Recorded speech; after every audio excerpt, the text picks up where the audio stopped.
Ladies and gentlemen, welcome to the TPA podcast. No cheesy intro today, not this week. Guys, what the fuck has happened? What is, dude? We have, I don't even, we have, it's been 4 days, and we have two podcasts worth of news to get to today, basically. What is up, guys? Hi. Just wow. Just I wow, don't know what It's a lot. like a lot has happened. bombs. White people, like white men, are fighting on Twitter. Which is always a beautiful thing. Some of it Creative good. change just happened. Some of it's good. Some of it's bad. It's a lot. Like it's all Some over of the it's place. ugly. Oh, some of it's Some- very ugly. A Evolve show versus a charity. Yep.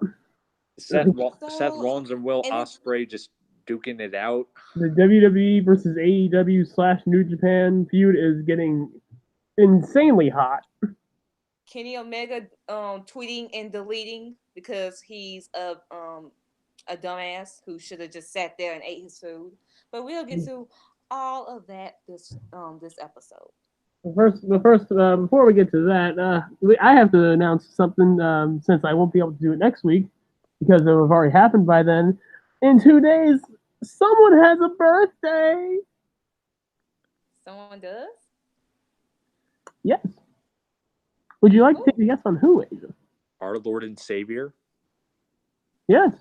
Well, not our truth. Who is it? It's you. Oh yeah, I do. Oh, jeez. I just love the nonchalant, non-committal. Yeah, I do. It's a Yeah. thing.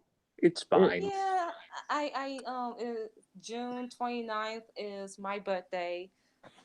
Everyone in chat, That if you're here, spam happy birthday Asia in chat. Saturday, which happens to be the same day that AEW is having their thing, I guess. I won't be No, watching That's it no, because hilarious. no. That is your day. it's That is like your day. it's like the first pay-per-view they had was on Roman's birthday, and now they're having the second one on my birthday. Like, what the fuck shit's going on? And get this, apparently it's free this time. Ah, hell, I'm still not watching it, sis. I know. My birthday is about me. That's it. Me. You. Hey, You. you get no complaints from me, dude. No complaints. I like again. Yes, you and the first Roman Reigns birthday and your birthday. You and Roman Reigns are one and the same.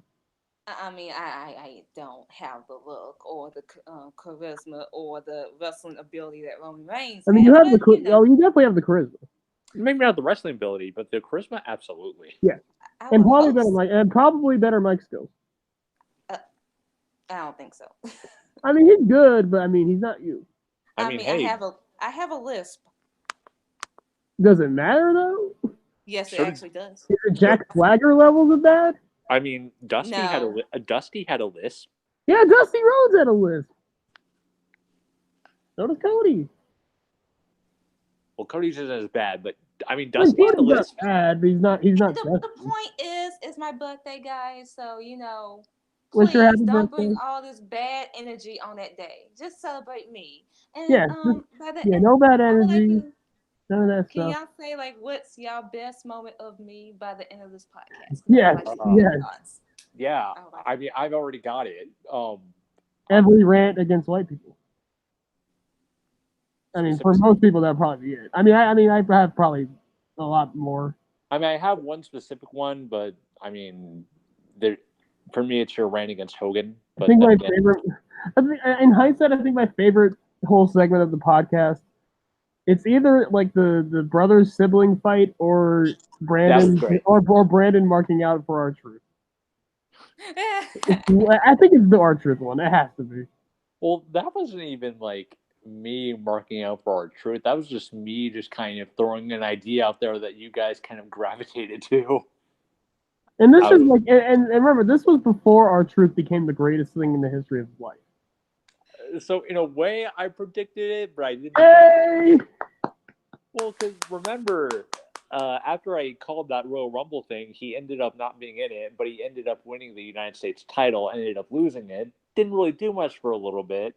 Did some stuff with Carmella here and there, and then the 24/7 title came about, and well, Trevor! here we are.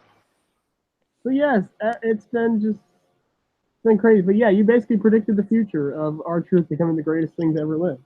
And yes, Traveris, thank you for coming. Welcome, sir. Yeah, yeah. Hi. Yeah. Hey, I just I'm not really gonna be here long. I just wanted to come in and like Oh, it's all good. It's get all like a good. In fact, get like a little. since you're not going to be, how long you get to here? Just probably to have this one discussion, and then probably I'll leave after that because it's a discussion that real I feel like really needs to happen, and it kind of involves me in a certain way. So like before we get any other What, reviews and stuff. guys, do you want to let Traveris go ahead and do the stuff Yeah, Go sure. ahead. Go ahead, man. Go ahead. Go for it, man. Okay. Okay. So well, yesterday, it was yesterday, but today it was coming to my attention that Tommy Dreamer did an interview Yes. where he's battled his own demons of depression. And he said it got to the point where at WrestleMania 17, he wanted to hop over the barricade, put a bullet in the head of Paul Heyman, and kill himself. Uh, And to me, it resonates because you guys probably don't know, except for probably Brennan, and he just knows from today. I too battle from depression. I've battled depression for the past 7, 8 years. And there are times where I get to that point where Tommy Dreamer has been. So I commend Tommy Dreamer for coming out and having that conversation about his those demons because this conversation needs to be had. And it upsets me that instead instead of wrestling Twitter and everything coming together and having this conversation that needs to be held, especially after last week we had the suicide of Lionheart, and then a couple days ago we had the suicide of a popular YouTuber Etika who and about killed himself earlier in the week. and of course Ashley Massaro as well. Yeah, and Ashton Massaro. But it kind of upsets me that instead of us coming together and having that conversation, we wanted to talk about and pile on the whole Kenny Omega thing. I'm not excusing what Kenny Omega said. Well, what he tweeted was dumb. Even though I understand why he tweeted because their show is doing like a little thing, like a charity show, and then WWE decides to do like the Stream the Evolve anniversary show. I understand why Kenny was upset because he's like, okay, of all the shows that you want to stream Evolve on, why did you choose to stream this one? Well, Like I get that you had the match Drew Gulak versus Matt Riddle. That's a catch point match. That's probably the only reason why I'm watching is to see that match and Akira Tozawa versus Adam Cole for the NXT Championship. But that's neither here or there. It kind of upset me when I found this out today. It kind of upset me, and I just kept asking myself while I was at work, like, why wasn't this the talking point yesterday? Why did we choose to talk more about Kenny blundering on Twitter than this serious issue that needs to be talked about? And the more I thought about it, the more upset, more angry I got, and it kind of made me felt like, so basically, you don't care about the struggle that Tommy Dreamer, myself, and a lot of other people go through. You'd rather have wanted to take the time to trash Kenny Omega. I get it. Kenny said something very stupid, but here's the thing: Kenny probably only tweeted that to get more attention, to get attention to him and get attention on AEW. And whether wrestling toward the meant to or not, that's what we gave him. We gave him exactly what he wanted. And I wish that we had that attention go to the issue of mental illness and depression and what that can do to you. Like Dreamer and myself and others. Instead of just piling on just going at Kenny Omega's like, oh, you did this and you did that, but you're talking about this. I'm sorry, but to me, that's not important. That's not the important thing. The Not, important thing is what Dreamer was talking about. and I not just do. that, but also people piling on the Seth Ospreay thing too. I do agree with what you're saying that we should have had this discussion about Tommy Dreamer and depression and all that. I didn't even know about this until I just saw the article this morning because I was off getting my hair done and I barely had any Wi-Fi, and then my phone was practically dead this morning. So I didn't even know about the Tommy Dreamer situation until I got back home. But we can do both. We can both have discussions about the Kenny Omega situation and what he said, and talk about the suicide and depression. Suicide depression is more important in that discussion, and we could talk about multiple things. Like this week alone has had multiple discussions on wrestling Twitter, on social media. We had the Seth Rollins, what he said. We had what just broke a few hours ago with the whole Paul Heyman and Eric Bischoff being in creative control. We had what Will Ospreay is doing. We have what Kenny versus AEW versus WWE, what they're doing. There's so much stuff that happened this week. It's like we just slowly lost our focus on the depression and Tommy Dreamer. It's not really it's not that we wanted to not talk about it. It just there was so much things happening this week. It was like it was like boom, boom, boom, boom, boom. Twitter's very weird about like it. We should and talk about it. Yeah, like you said, Asia's like boom, boom, boom, boom, boom, and unfortunately, to me, the most important subject just got lost in the shuffle. It did. Because everything else was about wrestling. This Twitter beyond wrestling. Twitter's very weird about like its algorithm of like prioritizing stories. I think with Twitter, the Kenny stuff, the Seth Ospreay stuff, that's just more fun for them to talk about because then it's the whole our company versus your company thing, and that's been going on for a long time. What's going to be the biggest talking point in wrestling? AEW versus WWE, the competition. That's the biggest talking point going from the Fox deal with SmackDown, with AEW throughout the whole futures, and then what they just did today. That is going to be the hugest talking point of wrestling for the foreseeable future, unfortunately, and that's why that somehow has taken a precedent over the depression talk, over the depression discussion.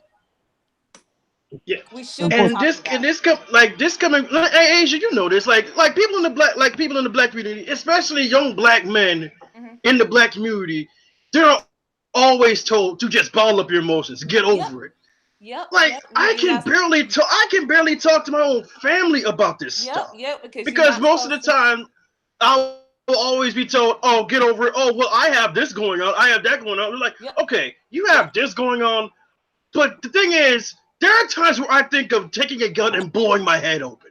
Yep, because especially in black families, you're not. That's why there's times where I don't come to the podcast because I'll have those days. Like there are days when I'm fine, where I'm quote unquote charismatic or like just hanging out with you guys. But there are also those days where I want to just take a gun, put it in my mouth, and blow my head sky open. And that's when I don't want to come on the podcast because I don't want to bring that energy to our little space. But I felt like I had to come here today and talk about this specific situation concerning Tommy Dreamer because it resonated with me. It also resonated with everyone because everyone in some form of fashion goes through depression. It's not a phase. It's not something that just like it's something that like sometimes you don't even realize you're going through depression. And it's something that stays with you. It's an active struggle, and I think that's why I call them. That's why I call them demons. They are literal demons that want you to take your life, and it's unfortunate that some people actually do go through with that, like Lionheart, like the guy Etika from YouTube. This happens, and I know, like you said, it was the whole boom, boom, boom, boom, boom. But I just wish that yesterday that we could have at least talked about it a little. Exactly. That's what kind of hurts me the most. Like we didn't even it didn't get mentioned at all.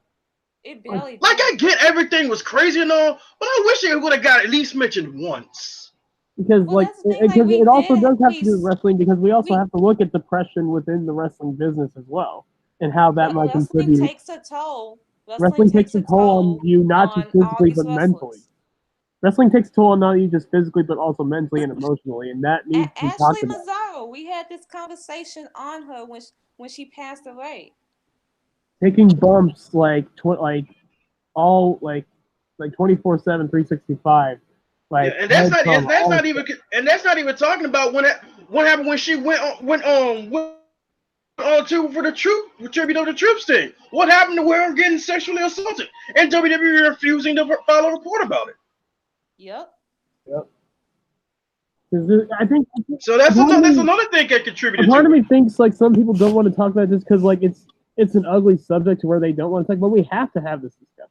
This is something that has to be because this is beyond just professional wrestling. It's the same thing as the whole gun. It's like the same conversation that we want to have about the gun violence thing, but people don't want to talk about it because it makes us uncomfortable. No, if anything, it needs to be had.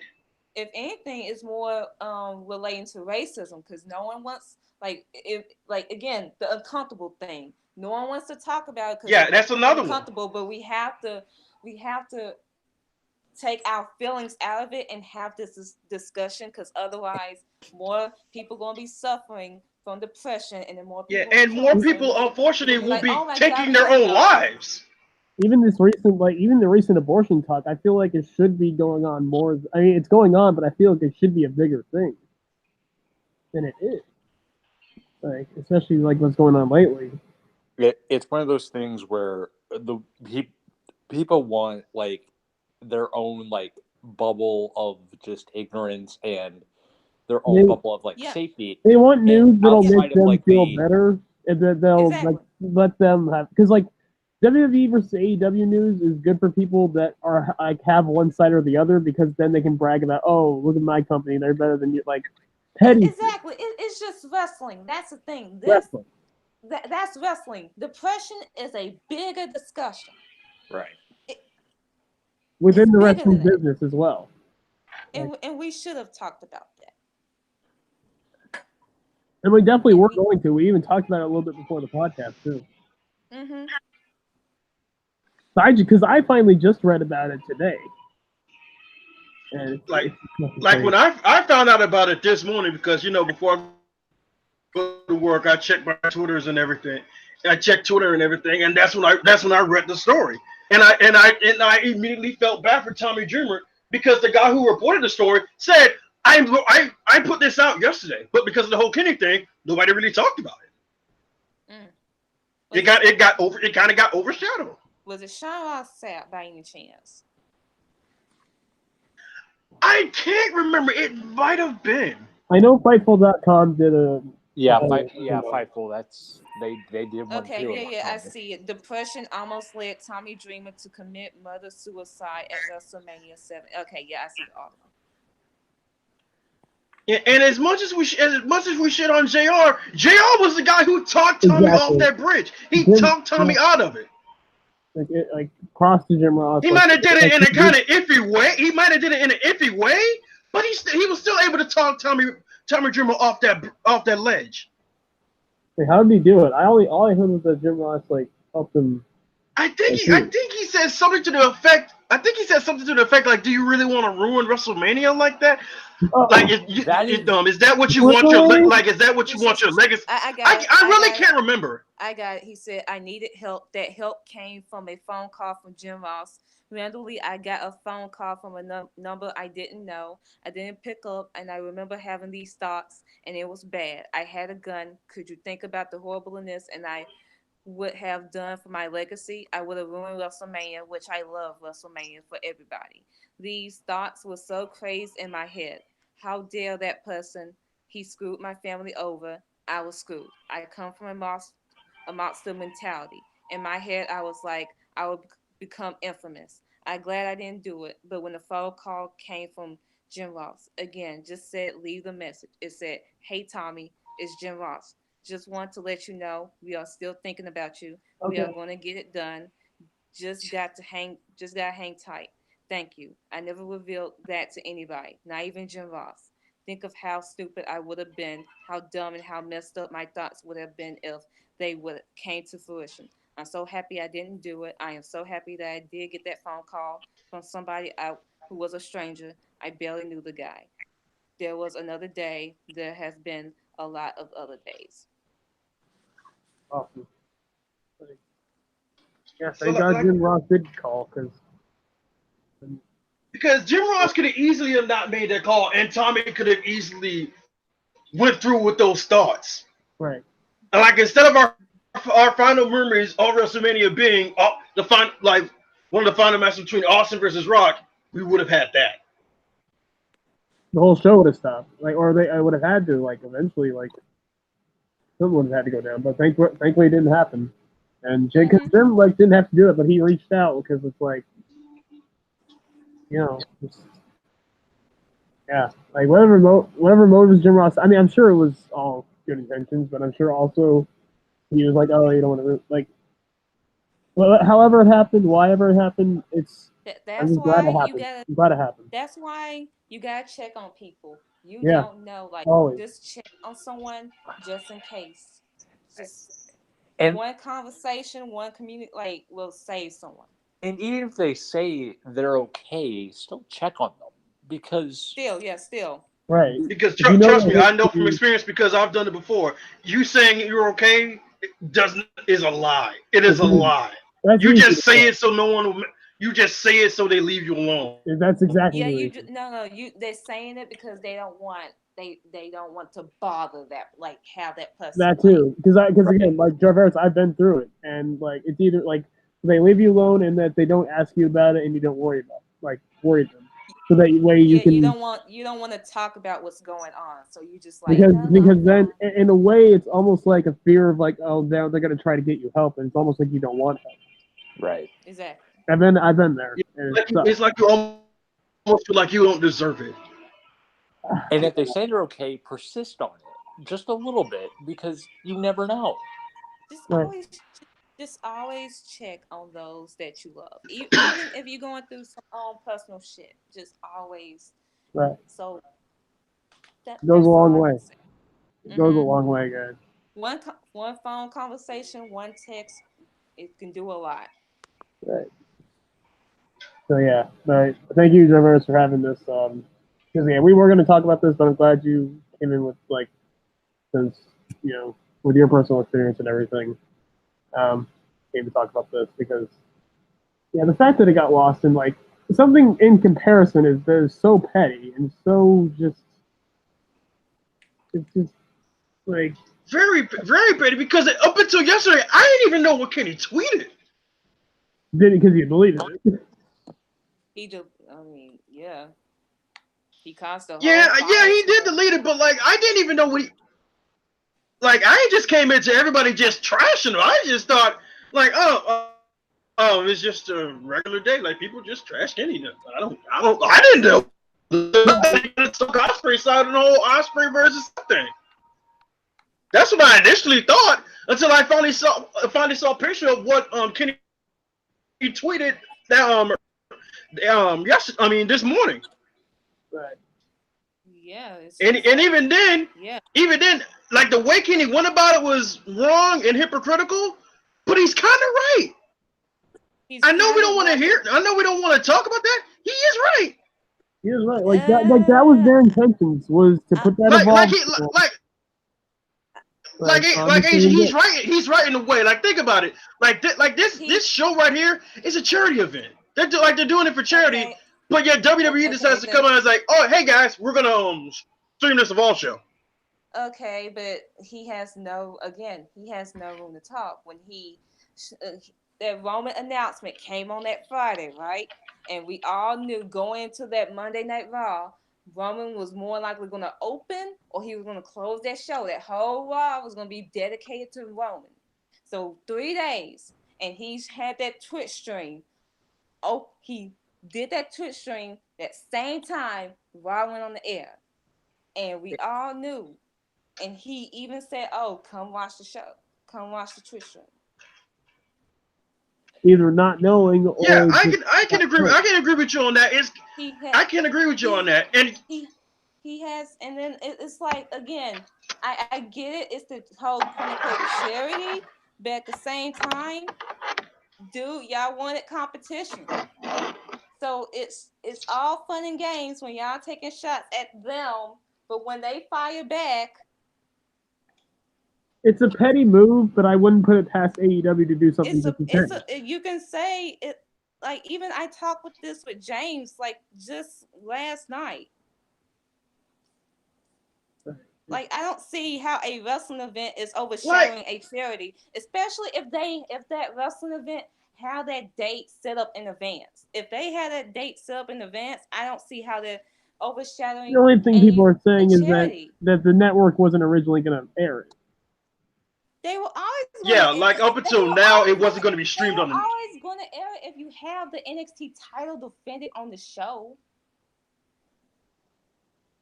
No, not really, because remember when the Street Profits went there and won the Evolve tag titles, it wasn't streamed in. But it's the and when Velveteen Dream challenged in that triple threat for the Evolve title. NXT, and it's the 10th year anniversary. It's the anniversary of the Evolve show. That's all it boils down to. Right. Yeah, it just threw me that they decided to choose this one. I was just thinking mainly it was because it had the catch point match. Because I mean that's what again, like I said, that's the only reason why I was going to watch it. Besides Adam Cole and Akira Tozawa. But like it kind of threw me because like I thought about it, I was like, wait, you didn't choose to stream it when Velveteen Dream challenged for the Evolve title or when he faced Darby Allin. NXT title. It's an NXT championship. Yeah, but see that was a thing though. I didn't know that until that morning. Okay. How are the charities coming through? It's coming through the gate. It's not coming from you buying or paying for the show, right? Probably. I'm not really sure. All I know is it was like. All I know is that they were saying it was a charity show. Like the events are hundreds of miles apart, and they said before they were donating the ticket sales to charity. The Evolve show will evolve on the network. There's literally nothing to complain about. Yeah, all the money, like, and even someone said, like, if you want to complain about this, why not donate to the charity? And yeah, exactly. Like you could just go to the show. Omega really, he just did all this just again to get some attention, and then he tried to victimize himself. Then he delete. If you really stand by what you said, Kenny, you should have kept the tweet up. And here's the thing. He deleted the tweet like a bitch. Yeah, and here's the thing, Asia. Like I said when I first got here, it worked. It worked, but then he got caught up on bullshit. He got caught out on his bullshit multiple times. Didn't he had a charity last year, around this time actually, and he had a child molester booked on that fucking show, and he doubled down on that. I thought it was a rapist. A rapist, child molester, a piece of shit. That's all it comes down to, and he doubled down on that shit, and he acted like he didn't know. Yeah, that was. He acted like he didn't fucking know, bitch. How did you not know? You're supposed to do background checks on these fucking people.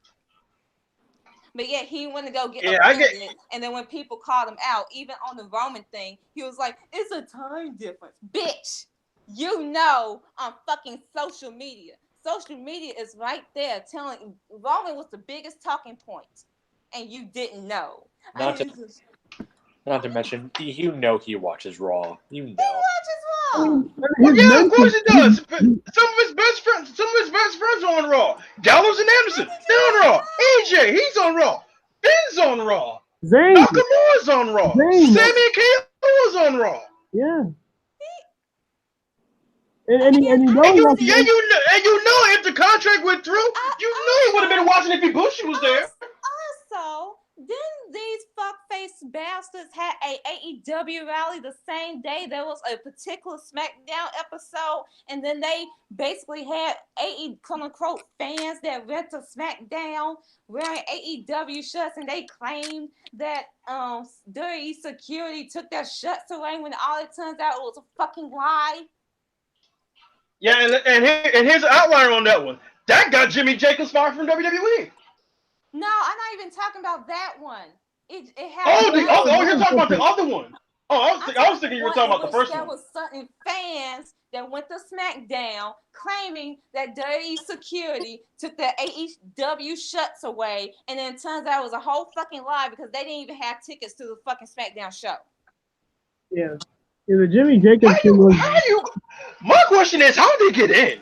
Did they go like a back entrance? Yeah, the Jimmy Jacobs thing was based on the Bullet Club invasion, and him taking a picture with Cody in the bus. That was like a while back ago. That was a whole different kind of thing. Hello. So Huh? Yeah, I'm sorry. again, Kenny, you're wrong. You're wrong, and you're a hypocrite, and you should have shut your ass up because you got dragged for filth. You got dragged by that shitty ass hair you fucking had. You should just ran back to fucking Kota Ibushi. Can we leave Kota Ibushi out of this? Ibushi's just trying to. Can we please leave Kota Ibushi out of this? He's just trying to live his best life and trying to keep his neck, especially since he has to face Kenta on next Friday. Wait. Is he trying to keep his neck? Is he It's really all trying to fun keep and his neck? games when they wanna smash some thrones and they wanna do rallies close to the SmackDown and Raw shows and they wanna invade Raw and then they wanna throw shade on being elite. But the minute WWE fights back, the minute Seth Rollins said that we're the best wrestling company, Which I did on that one. Why did people get Seth Rollins for that? He has to do that. He works there. Plus, he's the world champion. He kind of has to say that. Isn't it good that someone has pride? Even if he doesn't, here's the thing. Even if Seth doesn't believe that, he still has to say that because not only does he work there at WWE, he's one of their current world champions. Here's the thing: we need more people doing that. We need more people doing have pride for what you work for. Especially if you're successful in it. Look at that pride in it. Exactly. And honestly, it's getting people talking, and the whole Ospreay thing happened. Do y'all really think Seth Rollins is going to come out and say we're mid compared to New Japan, compared to AEW, compared to, and then people are like, NXT is within WWE, guys. It's within the company. Exactly. As much as we like to say that NXT is non-canon, NXT is still part of that WWE balloon. The company, it's a brand within the company, therefore it's within WWE. People, I've never understood that mentality. It's non-canon. You think the top champion of this company, Seth Rollins, is going to come out and say that we're mid, that they're mid? You think he's going to say, "Oh, we're okay, guys. Seth isn't the top champion." Seth can be like, "Well, yeah, I mean, we're okay." He's like, yeah, if I give us a score, it's a 6, maybe a 7 on a good day. No. Oh, Dave Meltzer. We gotta talk about that. We gotta talk about Dave Meltzer in this bullshit too. Minus 6 stars, Seth. So we might. I mean, we have a pay-per-view to cover. We might as well talk about that. Stomping Ground. Yeah. Very good. The grounds. It was a very good show. I feel like ever since Rumble or TLC, the pay-per-views have been decent to really good shows. They've been by far the best part of the main product. Yeah. Raw and SmackDown is they've been okay. I came into some notifications because this is just gonna be a lot of old fucks making big 3. I'm glad to say that I was thoroughly impressed. I was thoroughly wrong. First of all, I am very proud to say that I actually predicted the Cruiserweight Championship right. I am so fucking happy. Drew Gulak won. Yeah. I am so happy for my man Scott Gulak, and then he's facing Matt Riddle. Can we just talk? Oh, that's great. But yeah, can we just talk about how long overdue it's been for that man? Dude, he should have won that belt a long time ago. 3 long years. 3 years of also being over too. He's been over. And here's the thing: he might have been when he was supposed to take it off Enzo, but Enzo got it. Oh. Yep. But then they went with Cedric. Yep. Because think about it, that whole thing with the whole zone, they're positioning against 50, and he was getting babyface reactions, and we never got the payoff because again, Enzo got fired. Yep. Yeah, Gulak was getting fucking over, and now, like, I mean, he's back to being the serious Gulak, but it's working. He's fucking great. He's great at everything he does, man. Gulak went But he through was a putting lot out tremendous of matches with freaking Kushida on NXT. he went through a lot of evolution, like evolving of his character throughout the fucking years. Because first it was like the presentations, Right. then it was him having. Yeah, I his, used to. like, shows I back. love the PowerPoint presentations. That shit was great. That's fucking I It was really guess you good could. shit. I guess you could say Drew Gulak evolved. shut up. Get Go out. to the room. In your room. Get out. I almost left. Oh, wait, Jarvis, you missed it. I didn't even do a cheesy intro this time. I just said, welcome to the TPA podcast. For once. Then Why does he decide to do this when I decide not to really show up? Because this week has been fucking nuts. For the best, the worst, the weirdest reasons. So then Like- you had him having his little stable with the Brian Kendrick and Tony Nese, and then that like a few months. No, later, it was And now it was Brian Kendrick and Jack Gallagher. It was Yeah. Brian Kendrick and Jack Gallagher. Yeah. Tony Nese was hanging around Buddy Murphy. Yeah. No, Tony Nese was hanging around with Buddy Murphy. You're thinking Tony Nese was around when him and Gulak was a part of the Zoe train. Yeah, it was Gulak. Yeah, because it was basically all the heroes in just one stable. It was Enzo, Arya Davari, Noam Dar, Tony Nese, Drew Gulak, because that was before Buddy Murphy showed up. But I yeah, forgot about that. I forgot Enzo had his own stable, but yeah, I remember now. yeah. Then we got Drew, do all the way everything. to the point we got the current version of him, and he's just dark, just He's just a Serious. vicious, great wrestler.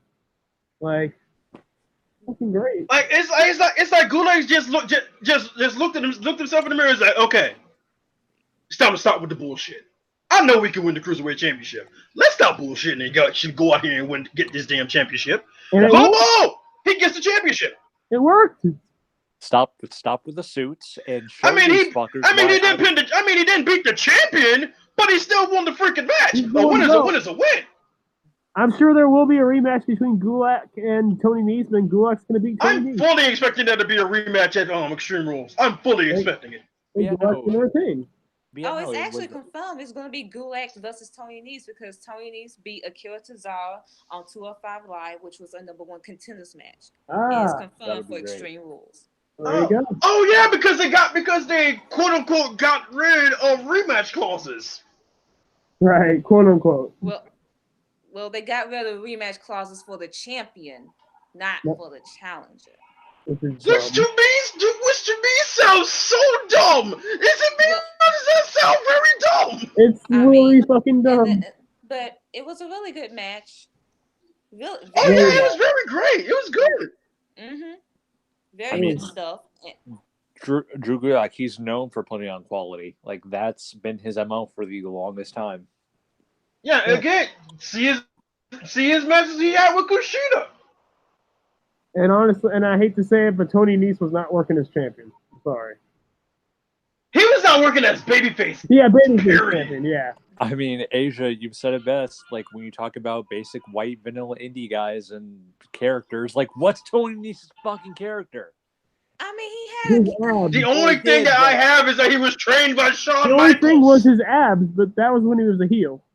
Being trained by Shawn Michaels is not a character. That's just you being. No, I didn't say it was a character like that. No, I didn't say it was a character. I was like a character trait. I was saying like that was the only thing that you really knew about him. Asia, he was the genius of the abdominals. Oh fuck out of here with that shit. Fuck out of here with that shit. But anyway, yeah, happy Gulak. Yeah, happy for Gulak. I am so happy for my man Gabagulak. I'm so happy for him. So happy for Gulak. And then also, what else did we get on the pre-show? Oh, that was it. That was it on the pre-show. Awesome. All right, main card. We opened the show with Becky Lynch. We opened with the Raw Women's Championship match. Becky Lynch I'll just say this right now. defending against Lacey Lacey Evans. I thought this was a damn good match. A lot better than their first match. A lot better than their first match for Money in the Bank. Money in the Bank was more of them filling out each other. They didn't really have that much chemistry at Money in the Bank, but I feel like they slowly got it going here. I felt like Becky told more of a story. Yeah, they got it together. They got it together in this one. It also helped that they started the show and the crowd was hot for Becky, so they had Becky dominate early. The crowd was into everything Becky was doing. She is still over. Over. I feel like after Mania, she was over, but she wasn't white hot over. Now she's picking it back. In fact, I think I could say especially when we get to the main event, she was the most over thing on this show. She was. Yeah. Besides Daniel Bryan. Well, we'll get to that. We thought Daniel Bryan being over was over as a babyface was done. Daniel Bryan's like, Because they were in Washington. Oh, the show was in Washington? They were in Bryan's hometown. See, I didn't know that. That's why I think they would have booed. I feel like they would have booed Bryan if it was anywhere else. Because it's Otis. It's Otis, man. Who else is gonna boo Otis? Washington, apparently. I felt so bad before Otis, but we'll get to that people later. who hate fun, those people boo Otis. True. But Becky versus Lacey, there was one botch in particular where Becky was going for the kick off the apron, and Lacey was just not in position. And Becky, you can see shaking her head like, "Oh, this fucking." Well, I'll talk about that because I want y'all to please be patient with Lacey. Like, I understand y'all don't like the girl and all that, but please be patient with her. But the match started off with Becky basically in control. Basically, at one point, she does the 4-leaf clover that I've been wanting her to do for a while now. She hasn't done that since her NXT. She has not done that since she left NXT. I've been waiting for that for so damn long. I know she used to do it. I know she used to do it against Sasha Banks when they had their matches on the main roster. And those were great, but yeah, that's not it. So, and then at one point, Lacey, she takes over because she slams Becky into the announce table. Lacey was getting all that. Becky's midsection.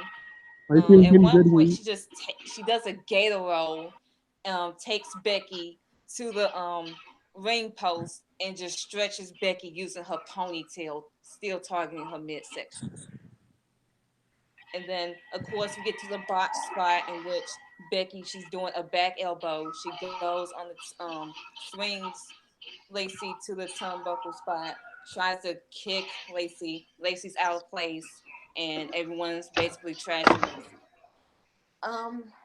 I know y'all guys don't. Here's my point of view on it, and I'll let you get to yours. At least she got in position faster than Billy Kay did. Billy Kay just didn't hold position. Yeah, I'll definitely. Like the ref, like if I remember correctly, the ref literally had to push her into position. Didn't he? Yeah, basically, yeah. He had to be like, "Hey, get over there." Like, yeah, as much as I rag on Lacey, at least she got into position. That's what I say to my mind. It's like, okay, that was messed up, but hey, at least you got into position faster than Billy Kay did. But Lacey Evans is not a bad wrestler. Let me repeat. Lacey Evans is not a bad wrestler. She's green, but that's what happened. They caught her up too early because she was still developing in NXT, and that means you expecting her to automatically be good, automatically have all it down. It's ridiculous. It brings up comparisons like Nia Jax. Unfortunately, in that case, not even Nia Jax, Dana Brooke. No, here's my thing. This is Dana. Dana. Because at least Dana wants to improve. Nia don't want to improve. No, here's my thing. Because I think this case is actually worse than both. Because here's the thing. At least with Dana, they didn't immediately push her into the main event scene. With Lacey Evans, they bring her in. In the way they did because they immediately stuck her with Charlotte. And then, no, here's Remember, another in a thing. way they did because they immediately stuck up with Charlotte. No, here's another thing. Because for the first few months she was on the main roster, Lacey wasn't wrestling. Yeah, She was that's just walking. so. Yeah. So Right. you have her not performing for like all these months, and then you immediately expect her to like come back and like work with the hottest star in the company. I'll give you that's on WWE's fault for immediately putting her in a championship feud against Becky Lynch, who is the highest thing in the company, one of the highest things in his company right now. Yeah, After months, and at that, they immediately sticking. Yeah, and plus on top of that, Becky Lynch is just coming off of pinning freaking Ronda Rousey. So that's on them, but do not drag Lacey just because WWE wants to immediately put the rocket on her. Oh no, I feel bad. I kind of feel bad for Lacey. You really do. Yeah, because here's the thing. Like Lacey, she'll improve. She'll improve over time. She will. Unlike our women's tag team champions, who continue to regress. Oh my God, I'm becoming you, Asia, and I don't like it. I'm sorry. I really am. What happened? No. He's saying he's becoming me because again, he's comparing Lacey, who's going to improve over time, to the iconics who I know. slowly regress over time. I mean, can't. It just still throws me that how bad they are. Like you just came from Shimmer. What the fuck? Definitely Billy Kay. So you bitches came from Shimmer. I told you. But anyway, I feel like wrestling fans, y'all critique the women so hard. So when they made a botch, it is the biggest thing in the fucking world. Yes, I'm gonna be having my opinions on a botch, but I'm not gonna be like, oh, this person is shit. Oh, this person is like. I'm gonna give them time to grow and improve. And Lacey Evans, she needs time to grow and improve. Do I think they should have put her in a feud with like Natalya or Naomi before they immediately put her against Becky Lynch? Yes, because now everyone's gonna be overanalyzing every mistake. Like they even overanalyzed the fact that she was walking during the main event, like she was just announced as the referee, and they were like, she just botched walking. She walked down the ring trip. I'm like, are you? But yeah, y'all. I mean, it was fun. I mean, here's the thing: it was funny, but I'm not gonna fucking drag her for it. And it's don't get me wrong. It was hilarious. Like, what the fuck? No, here's my thing. No, let me say this. Here's my thing. You guys are gonna drag Lacey Evans for that, but you're not gonna drag Dave Bautista for doing that at WrestleMania. You're not gonna drag Ricochet. No. Hey, look. In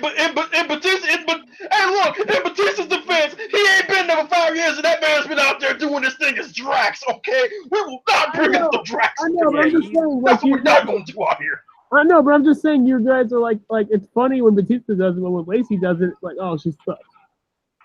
Well, here's the thing with Lacey. And like Asia said, you're not going to bring up when Ricochet messed up the Superman dive. Now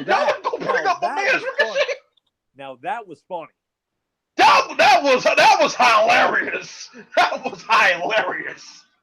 Like, I love it too because it's so quick. He does the backflip, falls, and immediately catches himself like, nope, no one saw that. Do I think that Lacey should win the title anytime soon? No, but I'm not going to immediately write her off. No, honestly, Lacey should win the championship, but not now. Give her like at least 2 to 3 more years.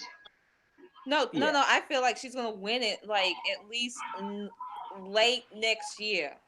If I'm being like. No, I don't think they would want to put it on her that fast. Like I said, like give her like 2 or 3 years, let her improve all the way until she gets to her maximum potential, then put the belt on her. Well, that's what we want, but I'm just saying I think that's what they're gonna do. Oh yeah, I completely understand because this is Vince. She has the crowd reactions. She has like the mannerisms. She has the mic skills. She has the character. And those alone. And I just want to say right now. She just needs the in-ring ability. And once she got that down, she will be one of the biggest stars for that women's division. And can I just say this right now about Lacey Evans? She did a fantastic job in the main event. Oh, she did. She did. I will give her that. But before we get into, I mean, she did fantastic. But one thing, Lacey Evans, here's one thing that There's one thing I see if it's do. Properly cooked chicken. Baby steps, man. Baby steps. Okay. But Oh yeah, anyway, but how about this? She leaves her kid outside and Yeah, get kidnapped by pedophiles. Yeah, man, that's some bullshit. Yeah. but anyway, Becky Lynch retained, and if you have I mean, noticed, I hate kids and all, but damn. if Oh, you have thank you. noticed recently with Becky Lynch, when she applies to disarm her, her opponents immediately tap Yep. out to it. Immediately. They And this tap is right- immediately. And this is right after Ronda So said that we suck it, Ronda Rousey. suck at Ronda. Yeah, exactly. That's how strong her disarm. Because here's the thing, Ronda's armbar is just her putting her legs across somebody and pulling. Becky Lynch sits on your arm and wrenches back while she's sitting on your arm. Yeah, I'm pretty sure that was more painful. By the way, guys, Becky Lynch is a in-ring general. She knows what she's doing in that fucking ring. No, really though. Dude, is it?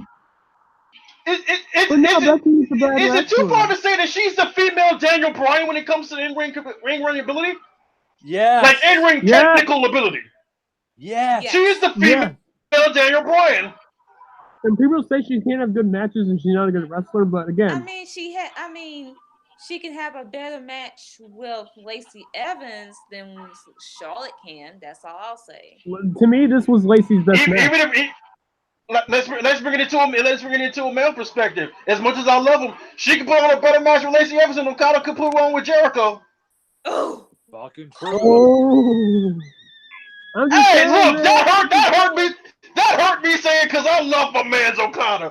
But even the god Okada could not put on a good match with Dad Bod Jericho. The only reason people say Becky's a Dad bad Bod wrestler. Jericho has gotten that trash. The only reason people say Becky Lynch is a bad wrestler is because she's not athletic. There's more things to Yeah, wrestling than being yeah. athletic. but just because you're athletic, that does not make you a good wrestler. Even Exactly. I.e. Apollo Crews. He's good. I'm not gonna say he's not good. Even then, she's Yeah, he is, but he's not great. Right. He could be great. Exactly. well, even then, You Becky's can athleticism, she's not. you can do high flying moves and all this stuff, but it all comes down to storytelling. It all comes down, can you get the It all crowd comes down to behind you? it all comes down to crowd investment. Which That's what it comes down to, is getting the crowd sucked into your match. here's the thing. Which Becky does Athletically, all the time. Becky isn't bad per se. She's not bad at all. I mean, She's good. She's great. Lacey Evans' best match is with Becky But Lynch. for some period. people, like technical wrestling and yeah, here's the thing. Like with a lot of people, technical wrestling isn't their thing. It's not. sure. And like I can But, respect that. but it's not even just technical Like wrestling. it's honestly, also I wasn't that storytelling. much into technical wrestling until I started. Like honestly, I wasn't into technical wrestling until I started seeing matches with Zack Sabre Jr. and then getting more into Daniel Bryan. That's when I started But getting. here's That's the when thing I started getting into technical wrestling. Here's the thing with Becky Lynch and also Dana Bryan. It's not just the technical wrestling; they can also tell a story in that ring. Right. So like, Exactly. you mix the technical wrestling with the storytelling, with the brawling, which Becky can also brawl. Like she has everything, and it is as far as getting the crowd invested, Becky's one of the best there is. Like simple as that. And yeah, and speaking of Daniel Bryan, we will since I'm still here, we will have that conversation about what I tweeted. Just not right now. Oh yeah.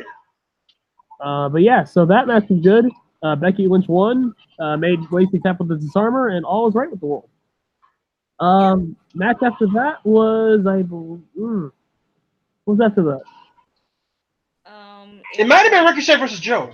I think that was Lesnar. No, it was the New Day versus Sami Zayn, Kevin Owens. Yeah, I remember. This is the match I actually jumped into. Okay, here's the thing. I am getting sick of KO and Sammy as a team. Really? Oh wow. Really? Yeah. Here's the thing. When they got separated, I was happy about that, so they could do their own thing singles wise. Are they a great team? Yeah. But the thing is, I got tired of them being a team because that's all they're going to do with them.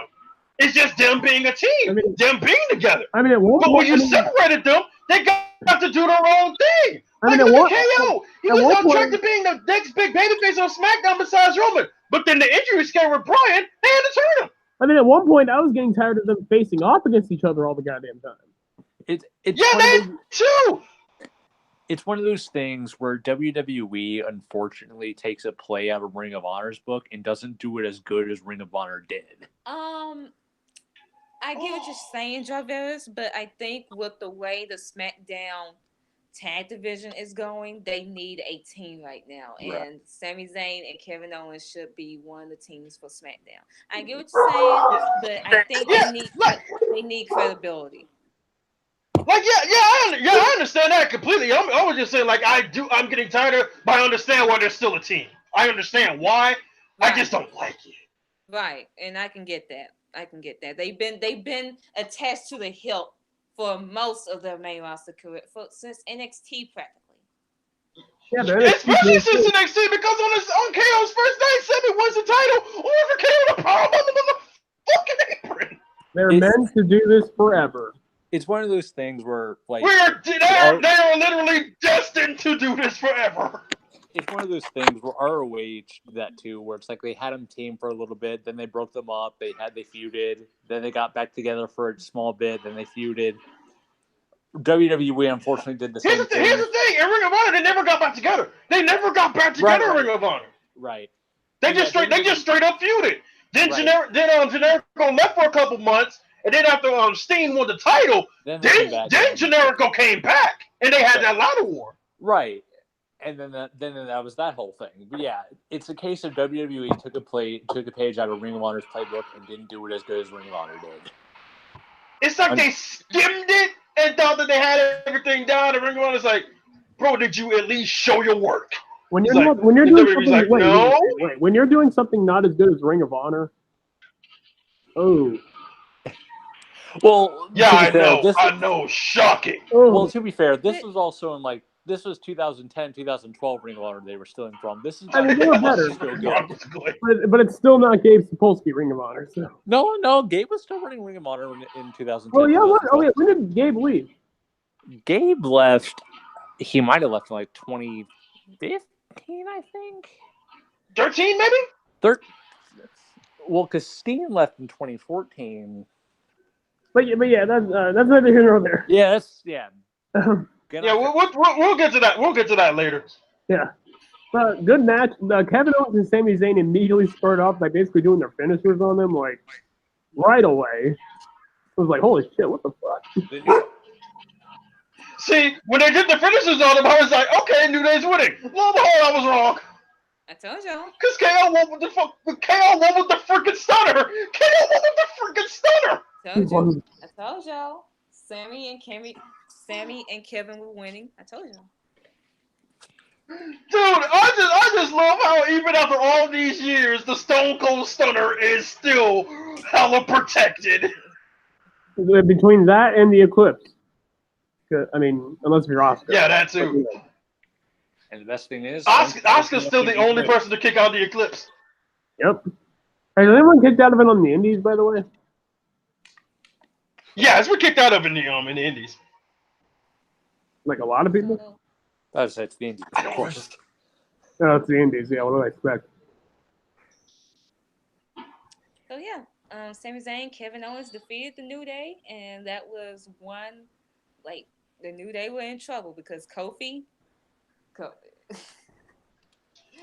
on, Asia. We knew Kofi was not going to lose to Ziggler. Now. Oh yeah, New Day's in trouble, man.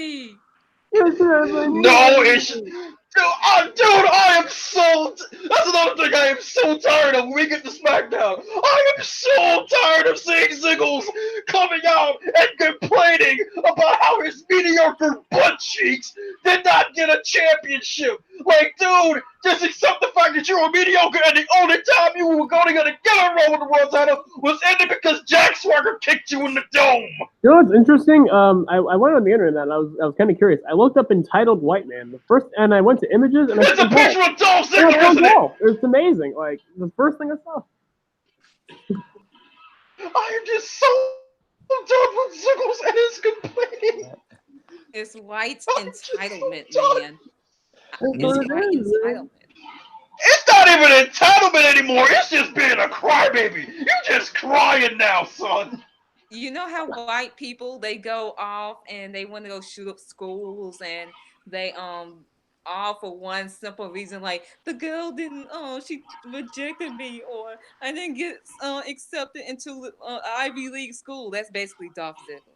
Like they're not even going through like depression. They're just like Yeah, like it's a small percentage, but mainly it's because those kids were getting horrendously bullied. But then I always ask, why you shoot up the school and not the person who bullied you?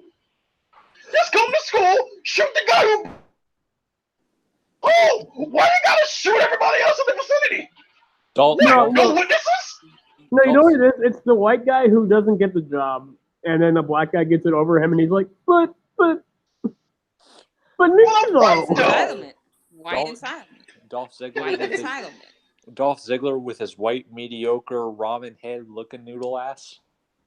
That's what, dude. No, I am so glad Nikki Bella dumped your sorry ass. God, Dude, his hair will always look like ramen noodles. Always. it really will. If- Every time Dude, I see Ziggler's hair, I get the craving for ramen noodles. I don't know who dumped who, but if Trisha Paytas dumped Dolph Ziggler, that's the ultimate L. Take that L, man. See, I don't even know if they were dating. I just think that they were smashing. That's honestly what I was thinking. Still though, damn, you could do. But before we even get into that conversation, I'd rather Let's not even get to that. Ooh. let's get to the next match of the show, which was the United States Championship between Rico and Rico Samoa Nasty. Joe. Say it, Rico Yes. Nasty. Can we talk about it? Can we please talk about it first? Let's do Talk it. about what?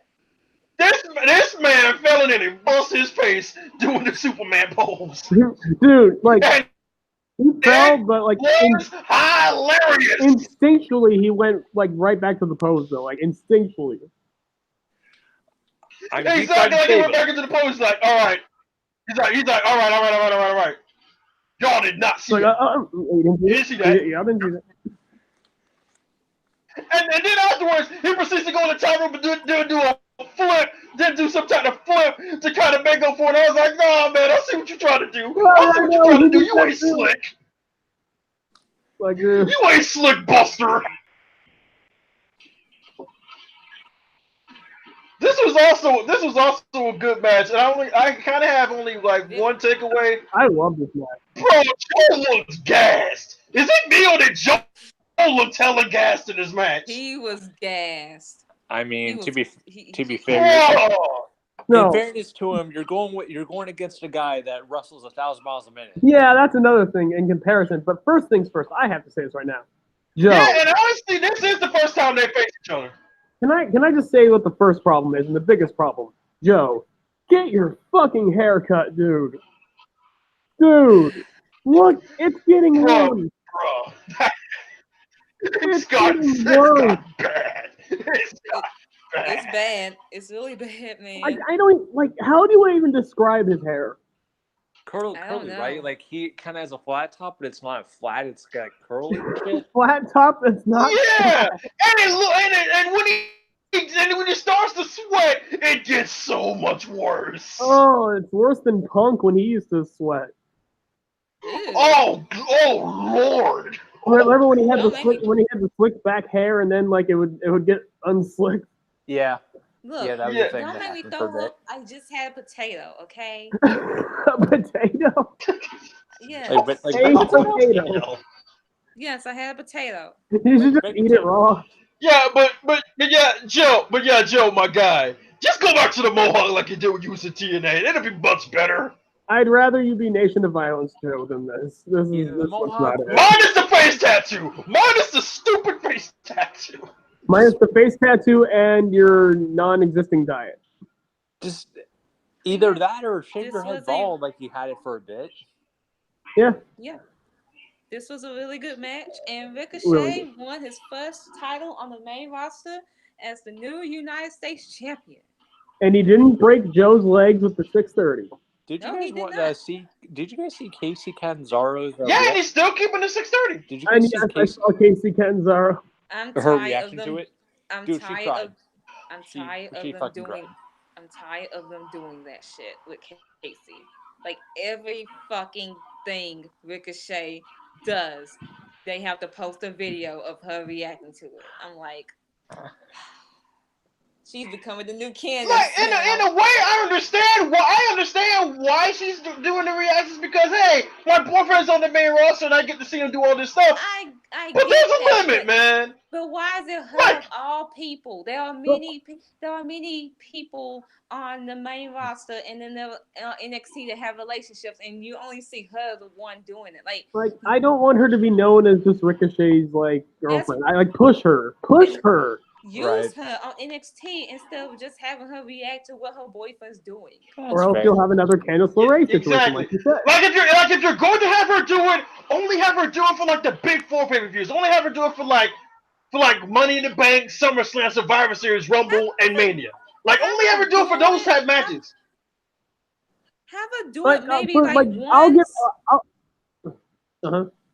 Have her do it once and call it a day. Or conversely, have Ricochet react to some of her stuff. Yeah, dude, have Ricochet like Exactly. every all the way around. But for her to do that, they'd actually have to have the poor girl on TV. Put the poor girl on TV. Damn it, Triple H. And on another note, can you put the Deonna Purrazzo on TV too, man? Please. Did y'all not hear my opinion in the state of the NXT Women's Division a few months ago? You mean your 5,000 word like 5,000 words as of right now? Yeah, you updated. 5,000, the longest thing I have ever read. Asia, why did you make me read all of that?